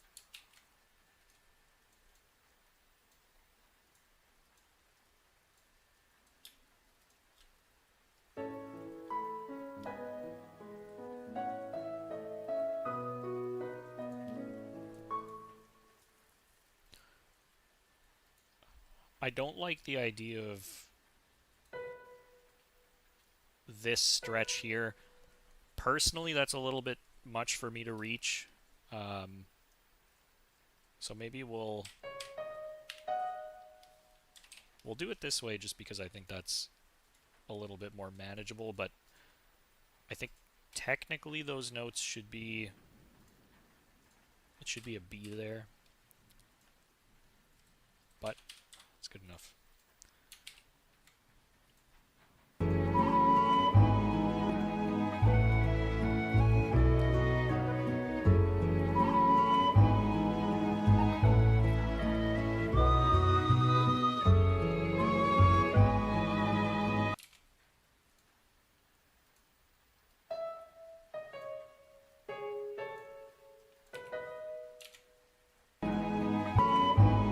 So the thing is, in the original, the strings kind of go up and play in the same register as the... No, you know what it is? I'm playing this... Starting in measure 46, I'm playing the string part too low because it should coincide with this. Like, this little lick here should go down into the C sharp. But I'm playing it up here just for the sake of ease. I don't know. I don't want to play it down where the guitar is because that's going to be a little bit too muddy. Like if I just have the flute way up here and then I have the bass and the guitar and the strings all in the same register, it's too hard to distinguish them.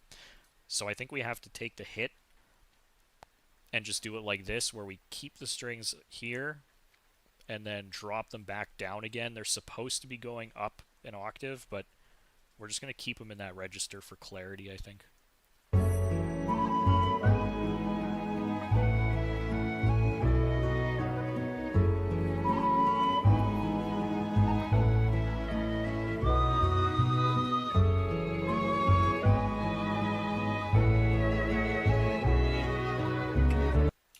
Dun, dun, dun, dun.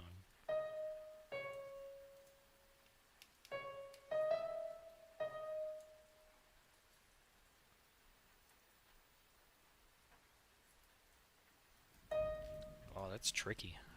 What am I going to do about that? Okay, first of all, we're going to drop this. That's too confusing.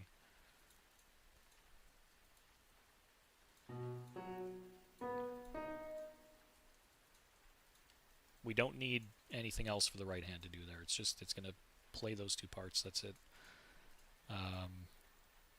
And then we kind of have a clash here where the strings actually cross over the top of the flute part. How about just before it starts rising, I lower it an octave so I get the feeling of the swell? Can I do that? Because the problem is, so this is the middle part here.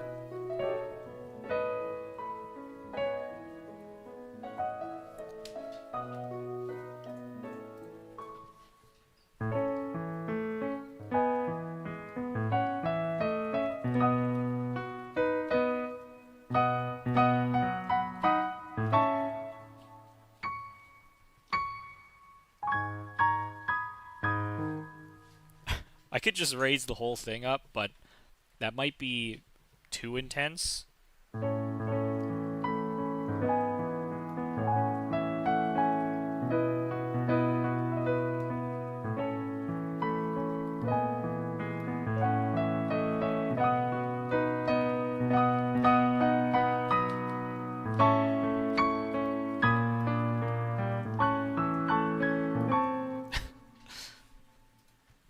Maybe.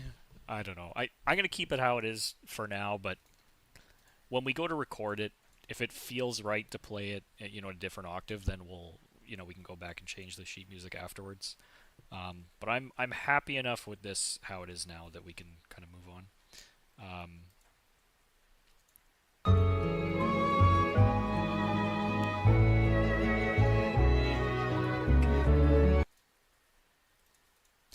So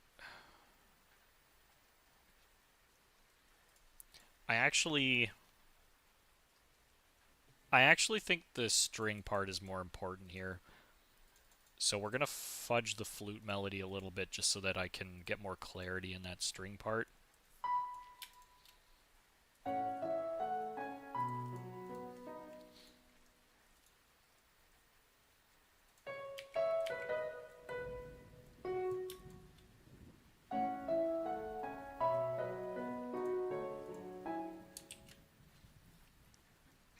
Like, that's fine. That's okay. Again, it's not perfect, but hey, Foolishly, good to see ya. Yeah, you missed. I would say we're about 3/4-ish of the way done this. There's like 80 measures and we're on 50, so that's 60 something, 62.5% done or something like that. 67.5. I can't do math.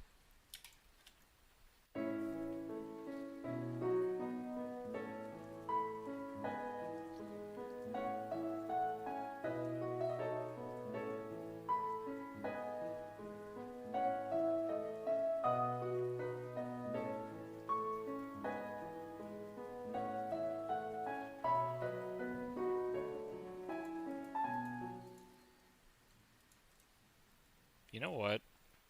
It's probably fine if I do it like this. Instead of putting that B up there, I can just make this part of the flute melody.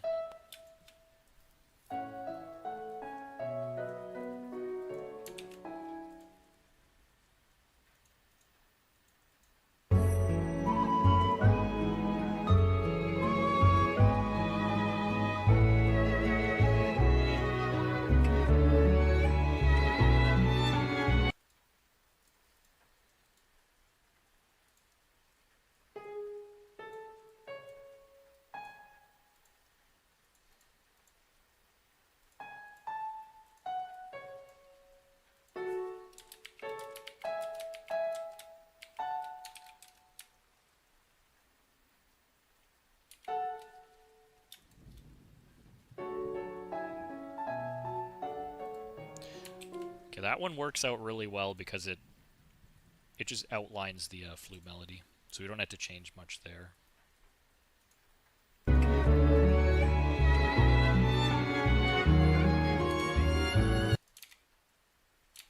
I got one of those notes wrong though. What is that? Dun dun dun. Oh shoot! It actually. Okay, we're gonna do this, just because I don't want these clashing too much again.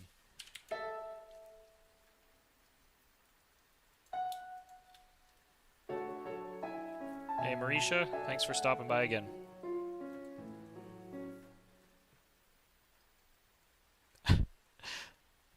Oh, the guinea cam's broken. It's supposed to be my guinea pig camera. Wait a second.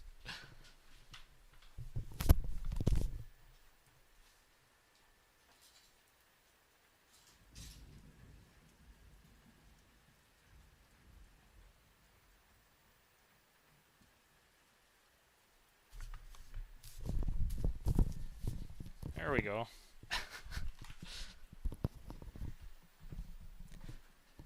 Yeah, it's not... That camera is not, like, secured to anything. It's just kind of sitting on the side of the cage. So if they run around, they'll knock into it sometimes and knock it over. But, yeah, that's what it's for. Here, you can look... get a good look at the guinea pigs for a second. Look at those guys. This should just be a 24-hour stream. If I just left this on 24 hours a day, that would be perfect. I don't need the music or anything. You know what we could do? We could do like a 24-hour piano radio where we just put on like a big loop of all my arrangements with the guinea pigs on the whole time. That would be sick.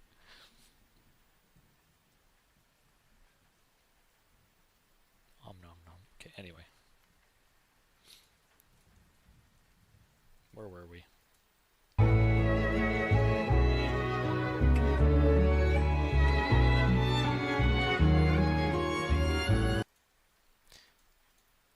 So, like at this point, the flute doesn't even really matter.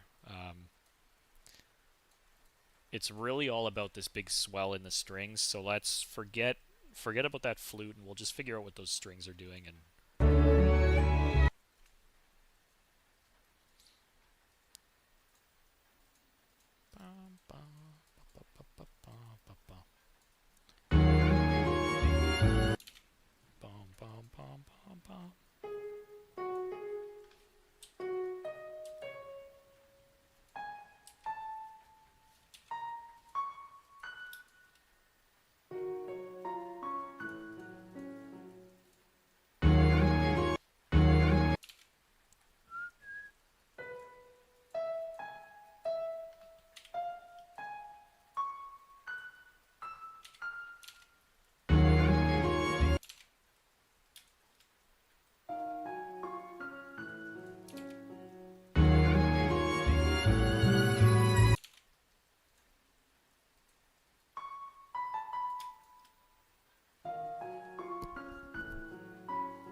buy a grand piano, let Otts run around the strings. Do the pig stream. If I'm gonna do a guinea pig stream though, I need to have like I need to have a way to secure the camera for sure, because if I put it on for like 30 minutes and then I go to work, or you know, if I go to work 30 minutes later the guinea pigs knock over the camera, and then for the next 9 hours while I'm out of the house, it's just a stream of the fucking camera sitting looking at the carpet. That's not going to be a very good stream. I'll figure it out sometime, don't worry. And we'll get like a great playlist of like the chillest piano songs to study to. We'll just get like a 200 song loop of my chillest arrangements and put it on with the guinea pigs.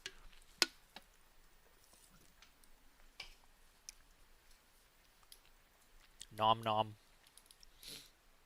How's it going, nom nom?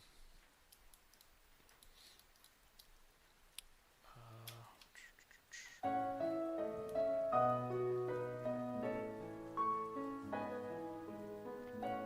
I streaming the right thing now? Wait. Yeah.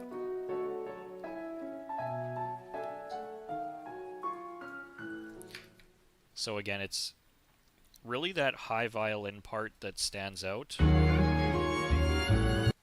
But there's a bit more intensity behind it, so I'm gonna keep doubling it.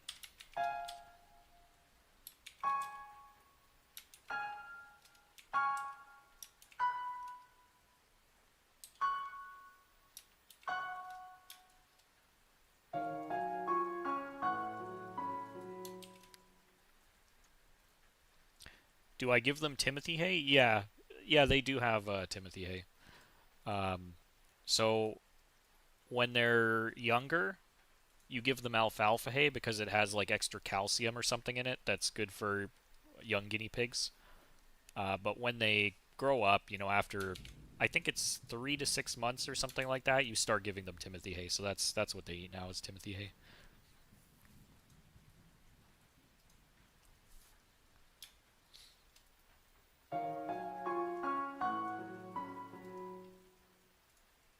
We got a cello solo coming up too. I'm excited for this.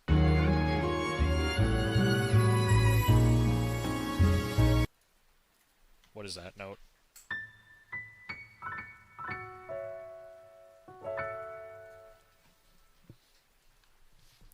Pretending you're learning when you talk about music. Yeah. Honestly, like I have so many channels like that where I don't know anything about the topic, but sometimes, if people are passionate enough about the things that uh, they're talking about, it's interesting anyway. Like, I follow channels that are about uh, woodworking or like plumbing or uh, uh, what's another one like civil engineering or whatever. I don't know a fucking thing about any of those, but sometimes the people that are talking about them are welding exactly. Yeah, some of the people that talk about this stuff just like they get so excited about fucking welding and whatever that it's just fun to listen to them anyway. You know what I mean? It's good. It's chill. Anyway, what is that chord?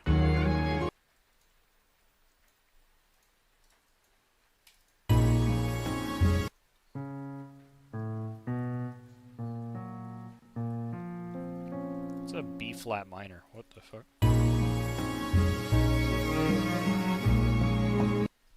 So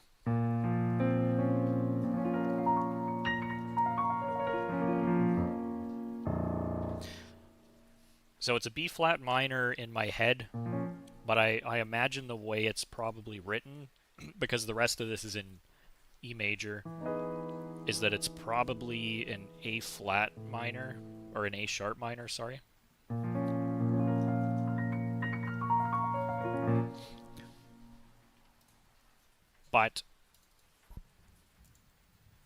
But I'm going to make sure that it's easy to read, so I'm going to make the executive decision to keep this in B flat minor.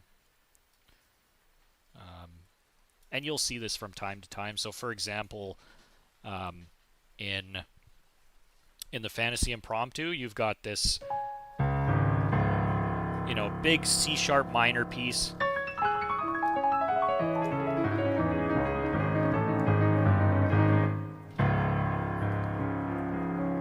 And this should be C sharp major technically, but it's written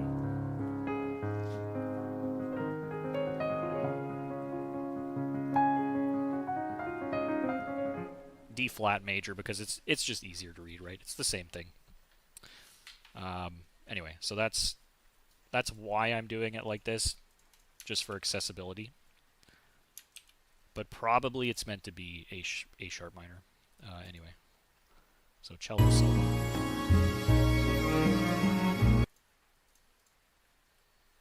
Super chill.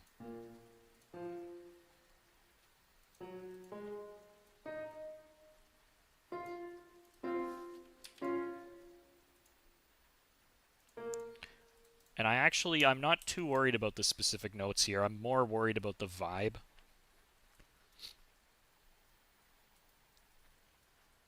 They just messed with the camera again. Oh, well, at least it didn't fall this time. It just, whatever. you can still see them. That's what counts. Anyway, I think this section is kind of, it's got like this kind of lo-fi jazz feel to it. I might even want to mess with these chords a little bit. We'll see.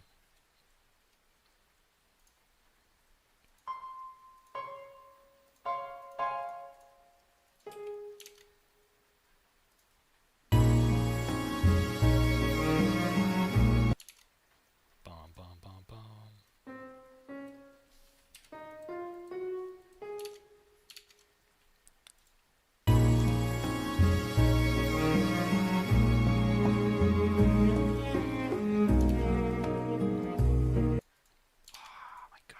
Dude, it's so good.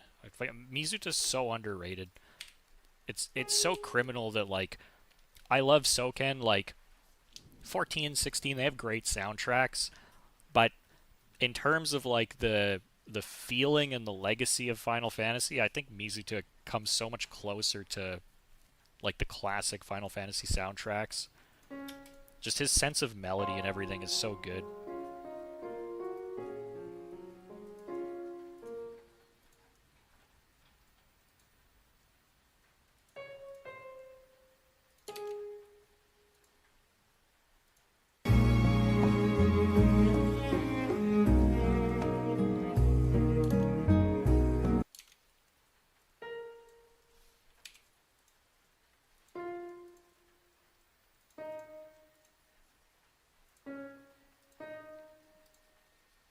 So we're just vibing now. I'm not super anal about the specific notes right now.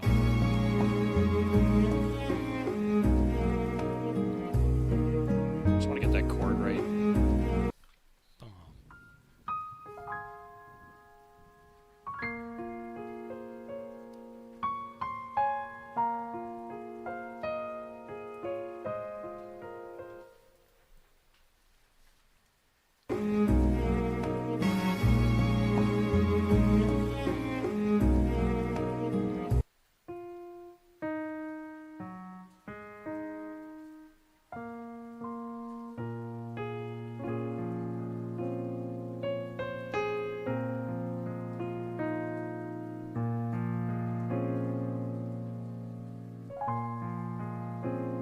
Okay, sorry. Yeah, we're cooking here a little bit. I just want to take the melody and make like a nice chill piano version of it and not worry too much about the notes right now. We're getting artistic. So it's going to be like this.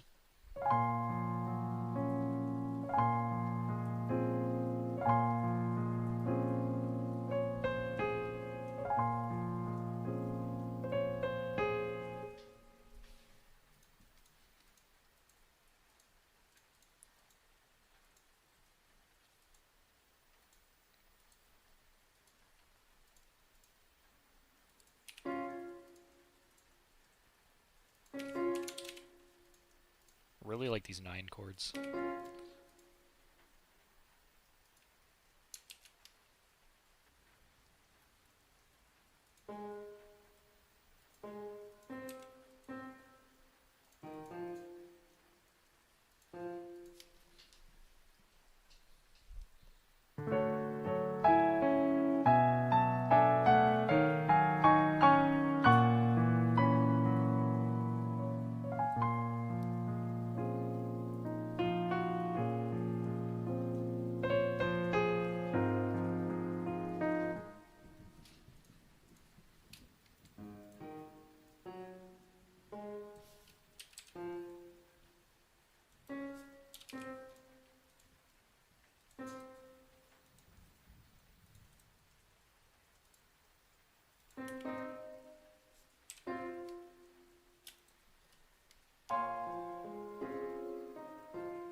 it's actually this.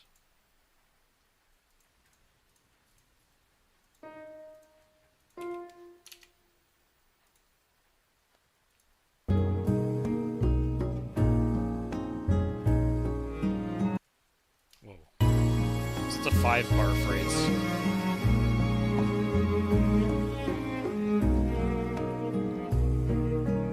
Chord's totally wrong.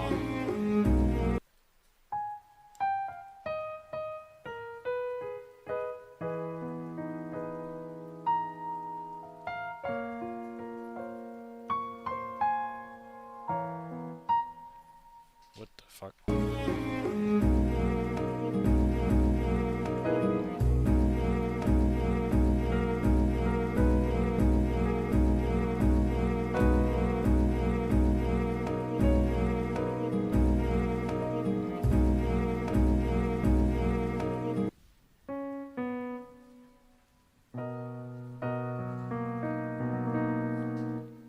Okay, I thought it went down, it actually goes up.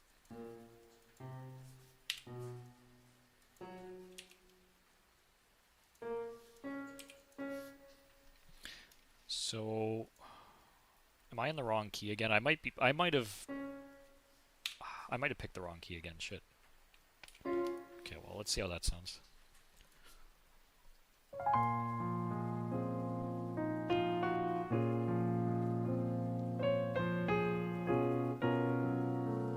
What?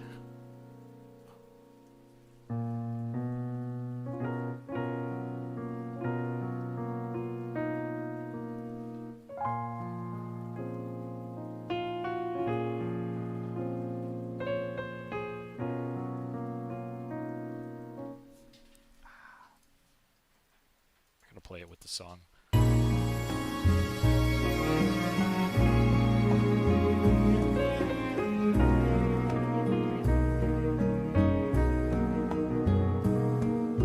Okay, no, it's definitely right. I'm missing a suspension or something, I don't know. Some inner note that I'm leaving out. But it's okay. And I think there's another measure here, right?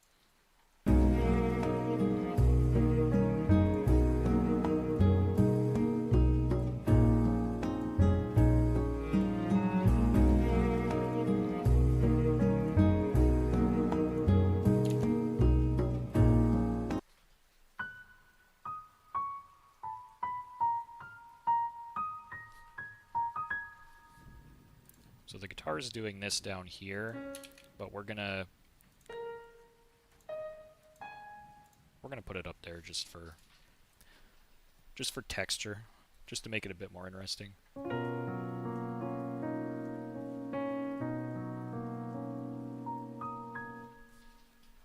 Up an octave. Let's go.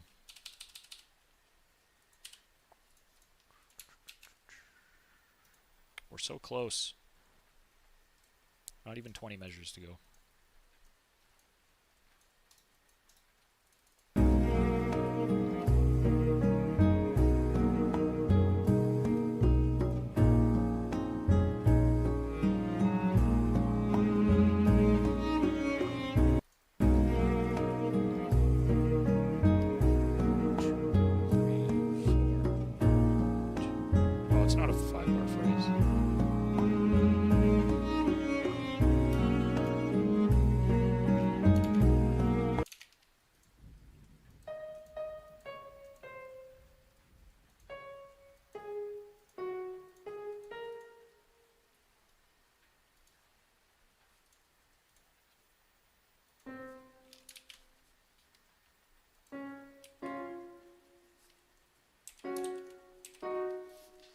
How does that sound?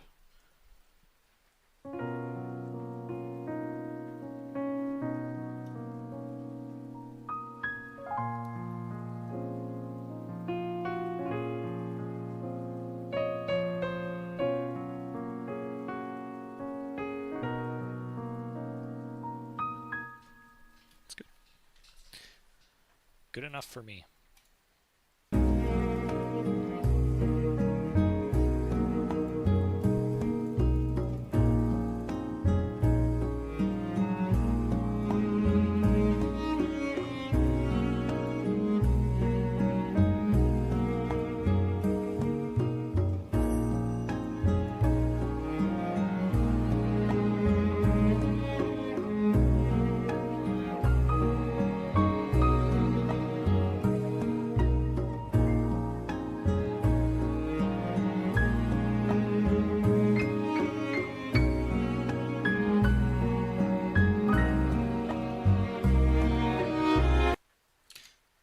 Okay, so this is...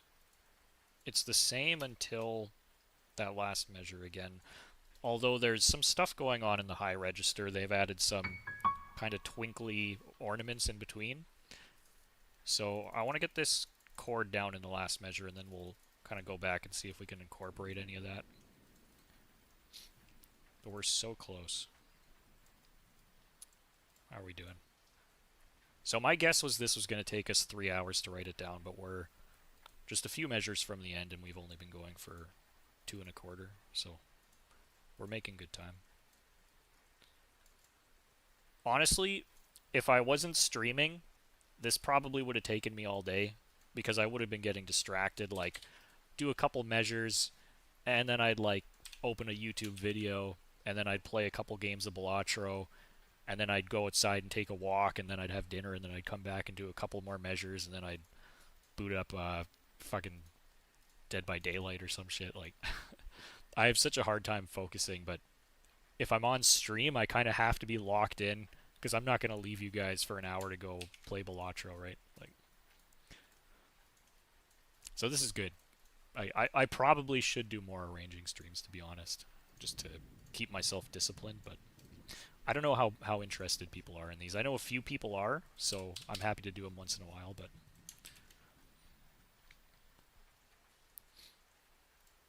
Nice hack, yeah. I'm cooking, yeah. You got it, man.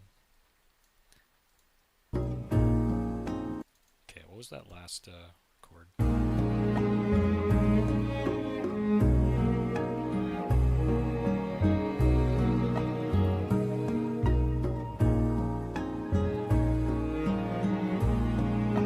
You'd watch the Balatro stream.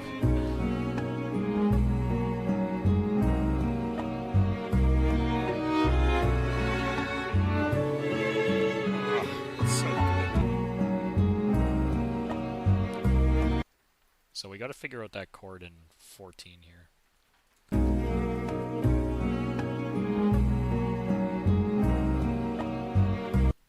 That's some kind of diminished thing.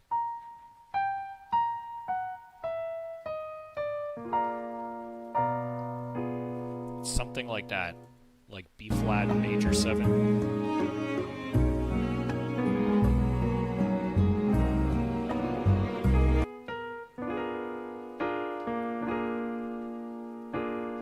So that's like a B flat major 7.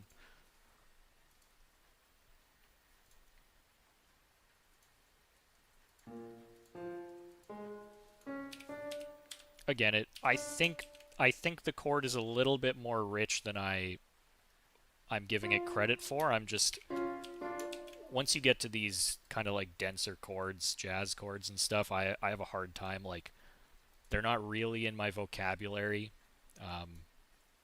I kind of dabble here and there with jazz idioms and stuff, but I was never trained in jazz. I took classical lessons, so I'm kind of doing my best to guess what these chords are, but I don't really have like a feel for it, you know?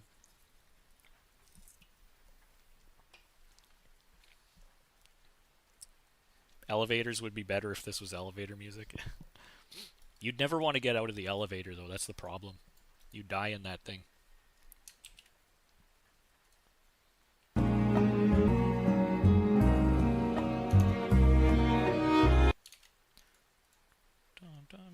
So we're going to forget about this kind of twinkly guitar part, because we need those strings to be front and center here.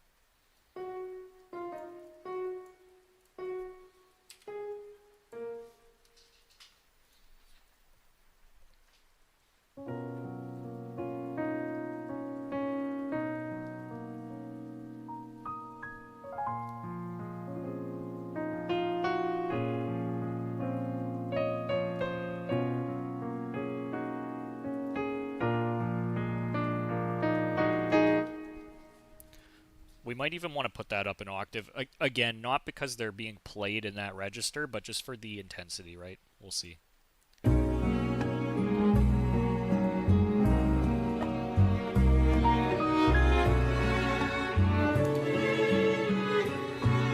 Yeah, you know what? That's what I'm going to do. I think...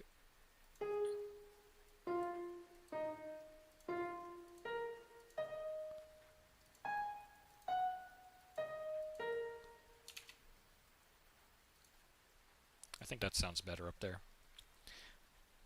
C sharp 7 over double. Yeah. Yeah, dude. I don't know. I don't get it. I mean, there's like so many memes about uh like holy, did I not save this?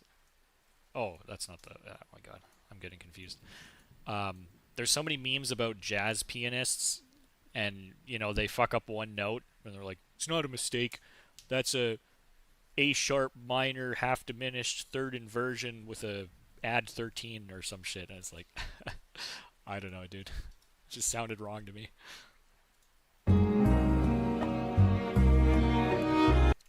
I'm just we love jazz pianists. I'm not taking shots. It's funny. That's all. They're wizards.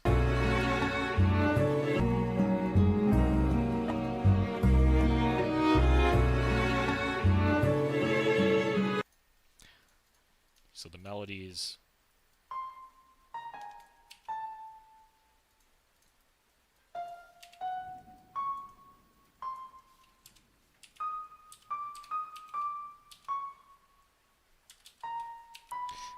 So probably this is how he modulates it back to the home key. So I'm doing this preemptively. I might be mistaken, but I think this is what's happening here.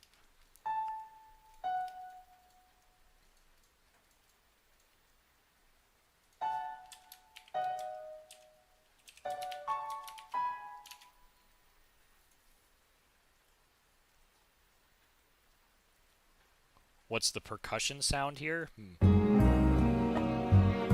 Yeah, there's a ride cymbal there. Or something similar to a ride cymbal, maybe like a little soft open hi-hat.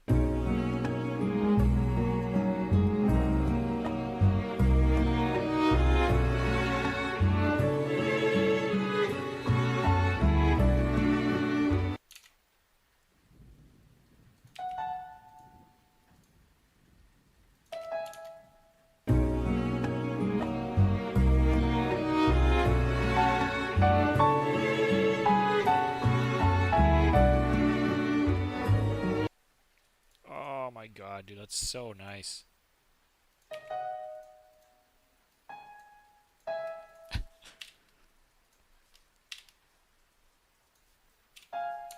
I think Gigi left. That's a good thing. If he was here, he'd be making fun of me.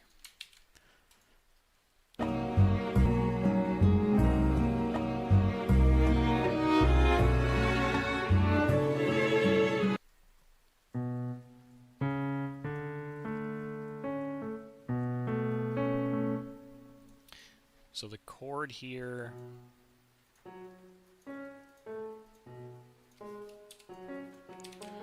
It's a B minor 9. So I think this little section here actually is in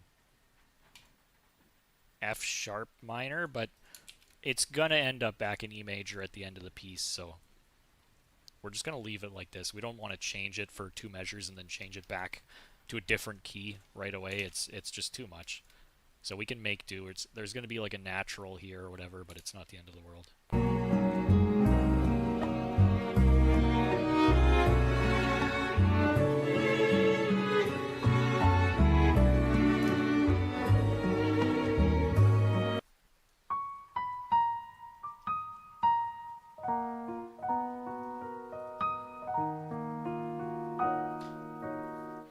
So what key is that?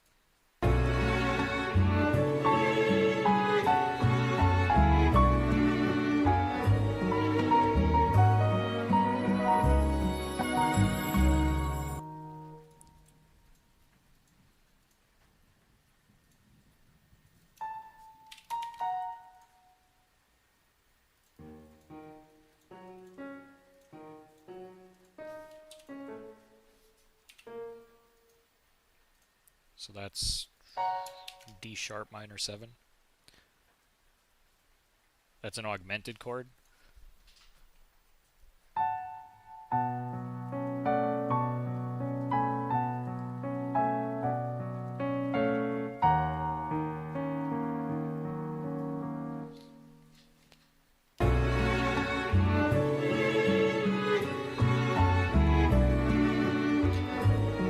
I want to get that little piano lick in there too. What was that?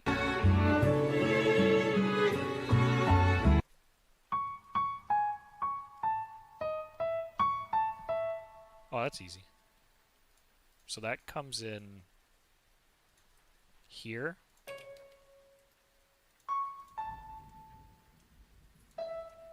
It just fits right in there snugly.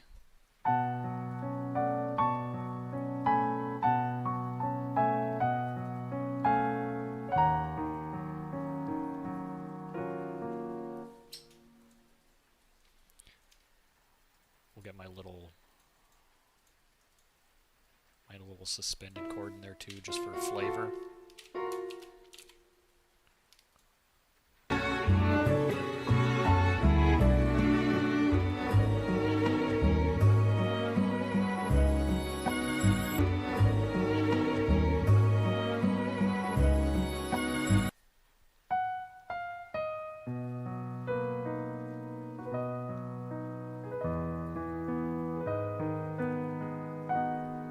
Okay, what chord is that though?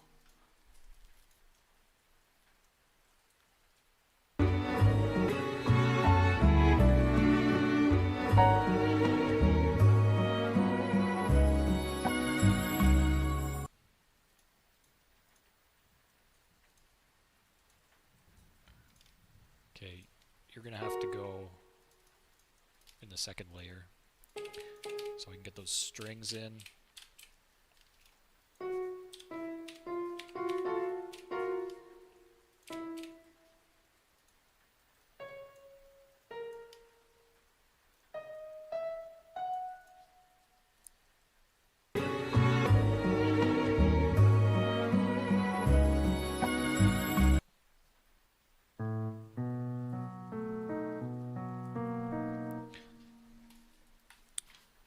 It's a major 7 chord, or an augmented 7, yeah.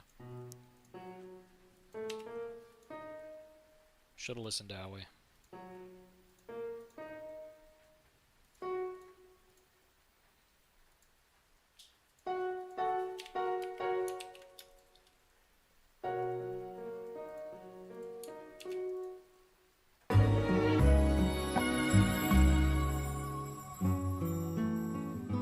And it loops. Okay, so that's it. So what we're going to do for the ending here, very simple. You're going to go up an octave, right?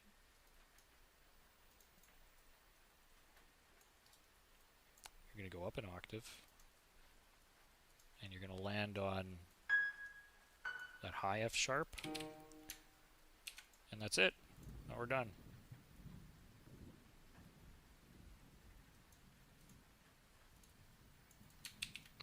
So, like I said, as far as the dynamics and all that other kind of stuff, the articulation, usually what I'll do is I'll key that in afterwards. So like I'll move this over to my tablet and I'll play it, and then if there's anything that I think is really important as far as expression goes, then I'll add that in after the fact. I'll kind of listen to my recording first, and then I'll just punch in, those crescendos and whatever. Yeah, your jazz knowledge came in clutch, Awe, for sure. So what we're going to do...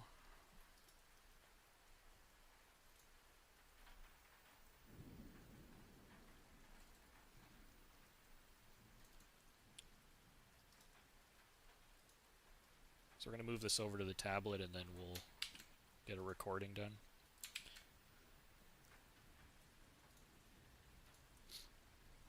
So you're done. No, we're not saving changes to that. So for the recording,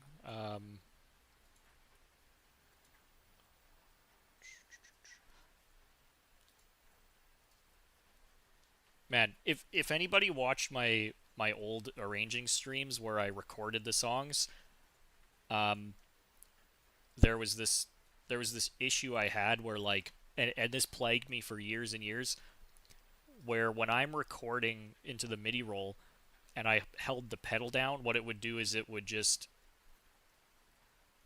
extend the length of all the notes that I had held down, um, rather than actually triggering the MIDI CC for the pedal, which caused all kinds of problems.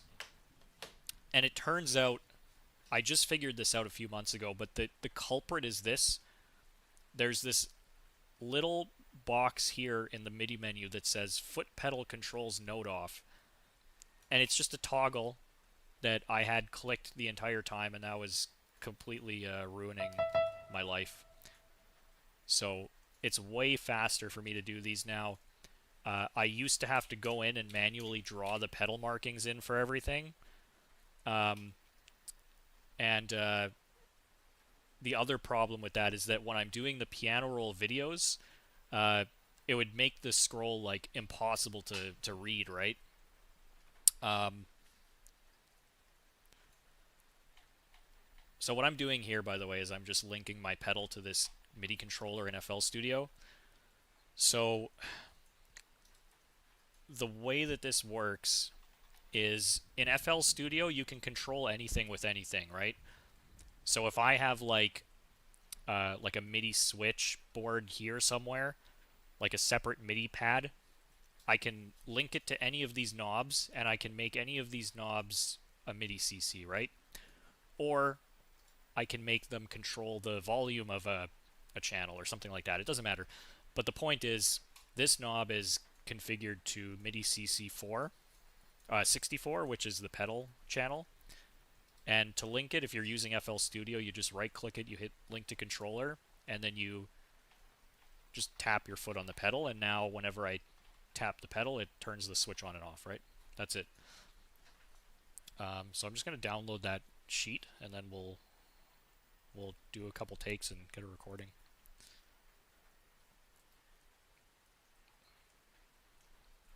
Yeah, it is rough. It, man. So, like, the thing is, to make the piano roll readable, what I would have to do is I would have to afterwards go and manually, like, with my mouse, shorten all the notes, like, and you could have, like, thousands and thousands of notes in a piano recording, so I would just, usually what I would do is I would record a song, and then I would put on a movie, or a YouTube video or something, and I would just sit there fucking dragging piano roll notes over to make them short so that you can read them on the piano roll. Um, and I would just do that while watching a movie, and it was fucking horrendous, and it probably fucked up my wrist. Uh, anyway, that's a whole other story. But anyway, the point is, I don't have to do that anymore. It works now. So I record the notes; they're the right length. The pedal data goes in there by itself. I don't have to do anything afterwards. Way better. So I'm gonna run through this without recording it, maybe once or twice, just to get a feel for the piece, and then we'll actually try and get a recording done. So let's see.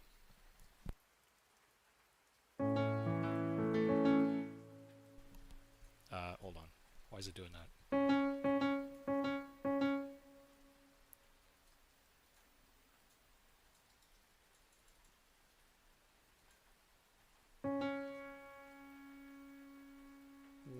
What? Okay, there we go.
So from my first run through there was just one problem.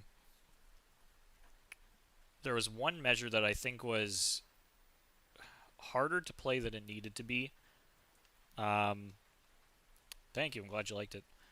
Uh, it was just these ornaments.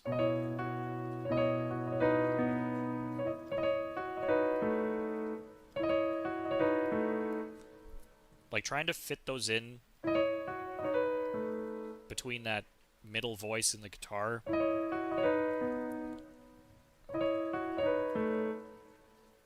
It's not horrible, but again, like I was saying, I think those kind of heavily ornamented flute lines are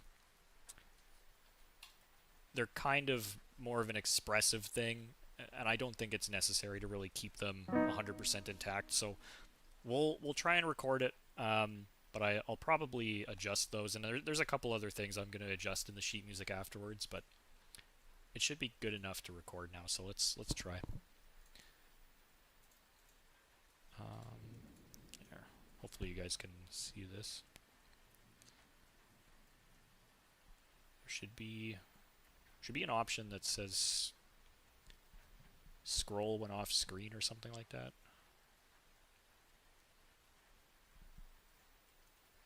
Scrolls to reach time markers. Maybe it's that. Let's see.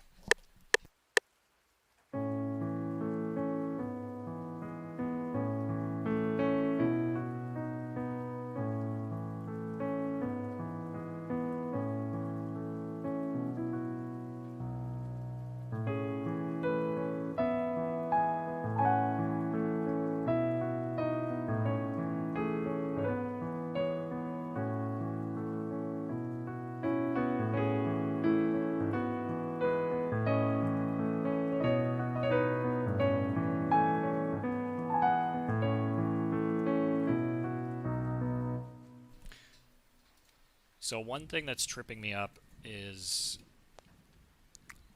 where did I hit I hit a really bum note here somewhere. It was this one. So trying to do these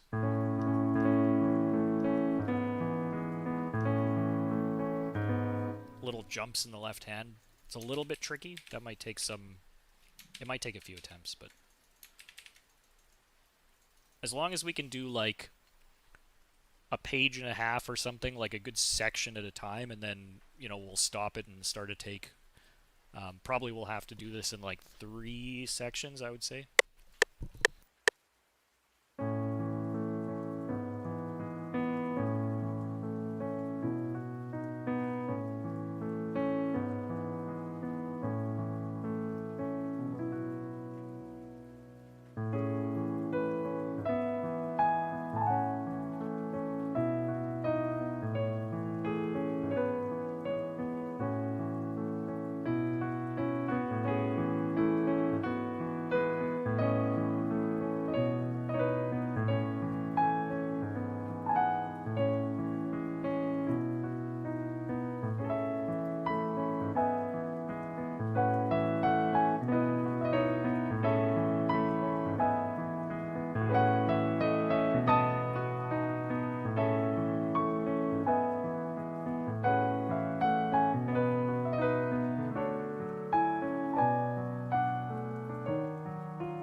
Okay, where was it now? There was another mistake here.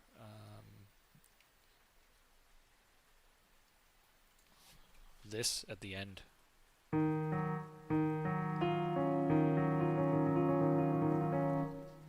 Just got to remember that chord. So that's a D sharp minor 9 I'm supposed to play there.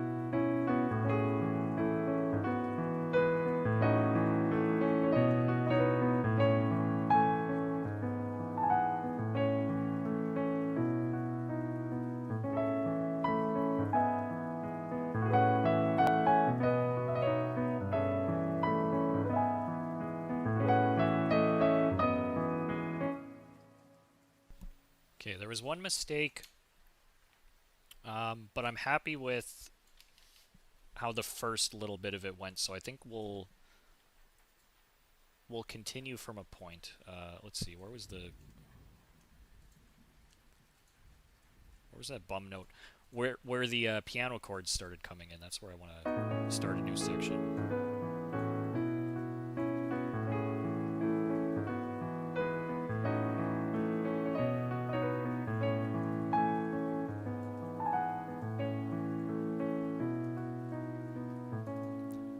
Okay, so we're gonna start a new section from here.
Yeah, so the sound is doubled when I'm playing, and the reason for that is that my digital piano is both the output and the input. So what happens is I play the note, which is the input, and then as I'm playing it, it plays the sound from my piano, but it also doubles it because it's being output from FL Studio back into my piano a second time.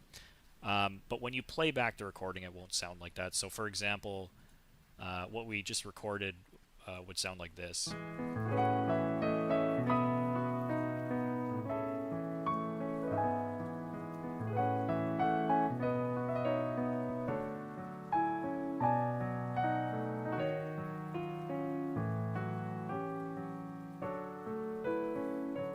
Right? So, as long as it's not being triggered twice, right? Yeah, exactly.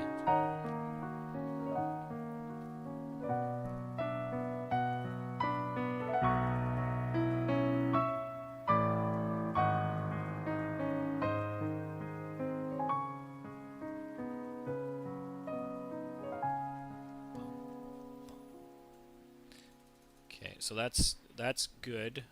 So now we have the section with the high notes on the piano.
I had too much of a pause there. I didn't like that. It was this section here. Let's redo that part. Just that one measure.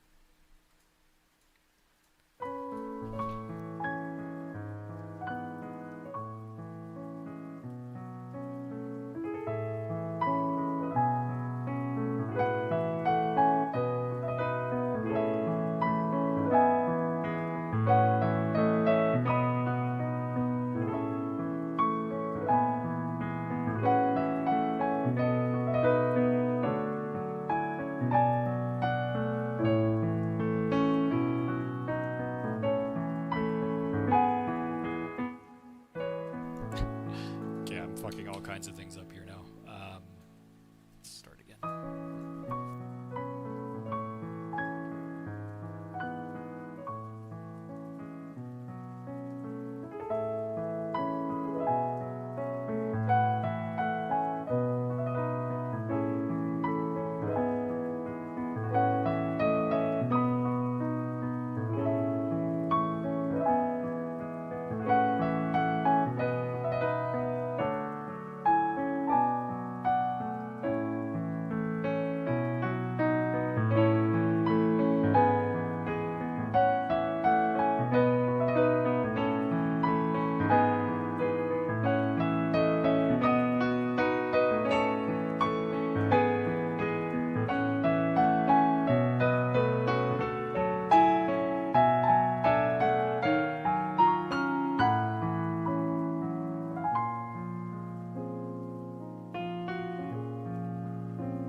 Okay, so there was an error there,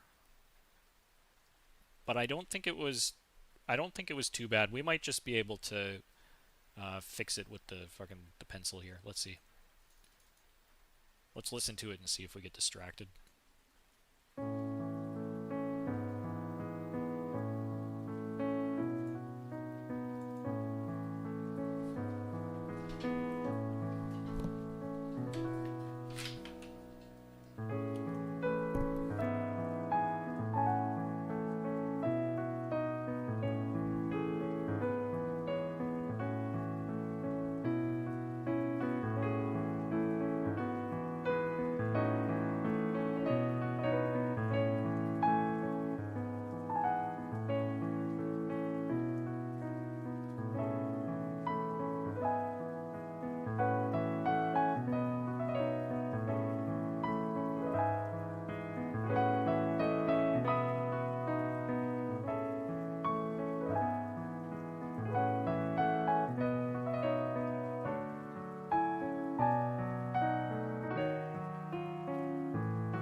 I think it was okay. I don't think I would change anything. Um, there's a couple spots I think where the pedal didn't catch the bass note here. I'm just gonna skim through real quick and see if I can correct any of that. Like this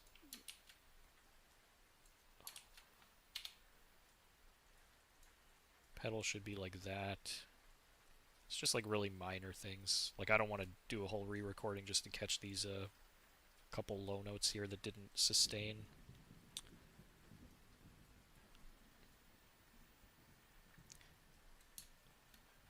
This is the beauty of recording to MIDI, because if I'm not a super competent pianist, which I'm not, um, I have the ability to go and correct, little errors like this.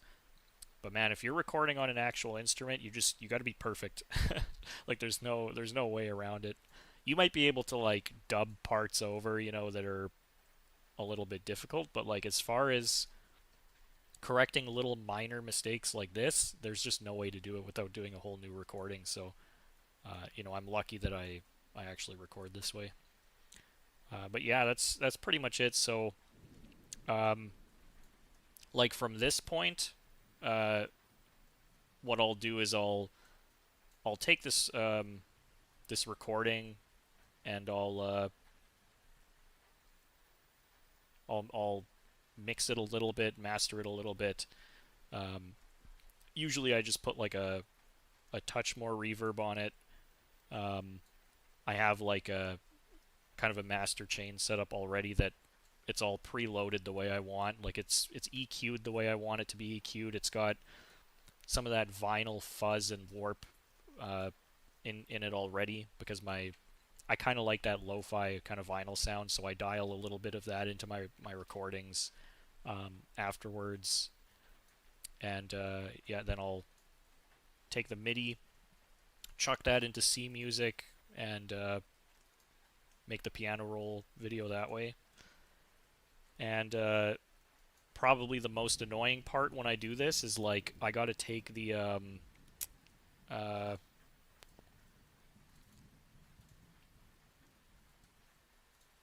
so I got to take all the pages, right? So I'll export all the pages, and then I have to like open them up in Paint, right?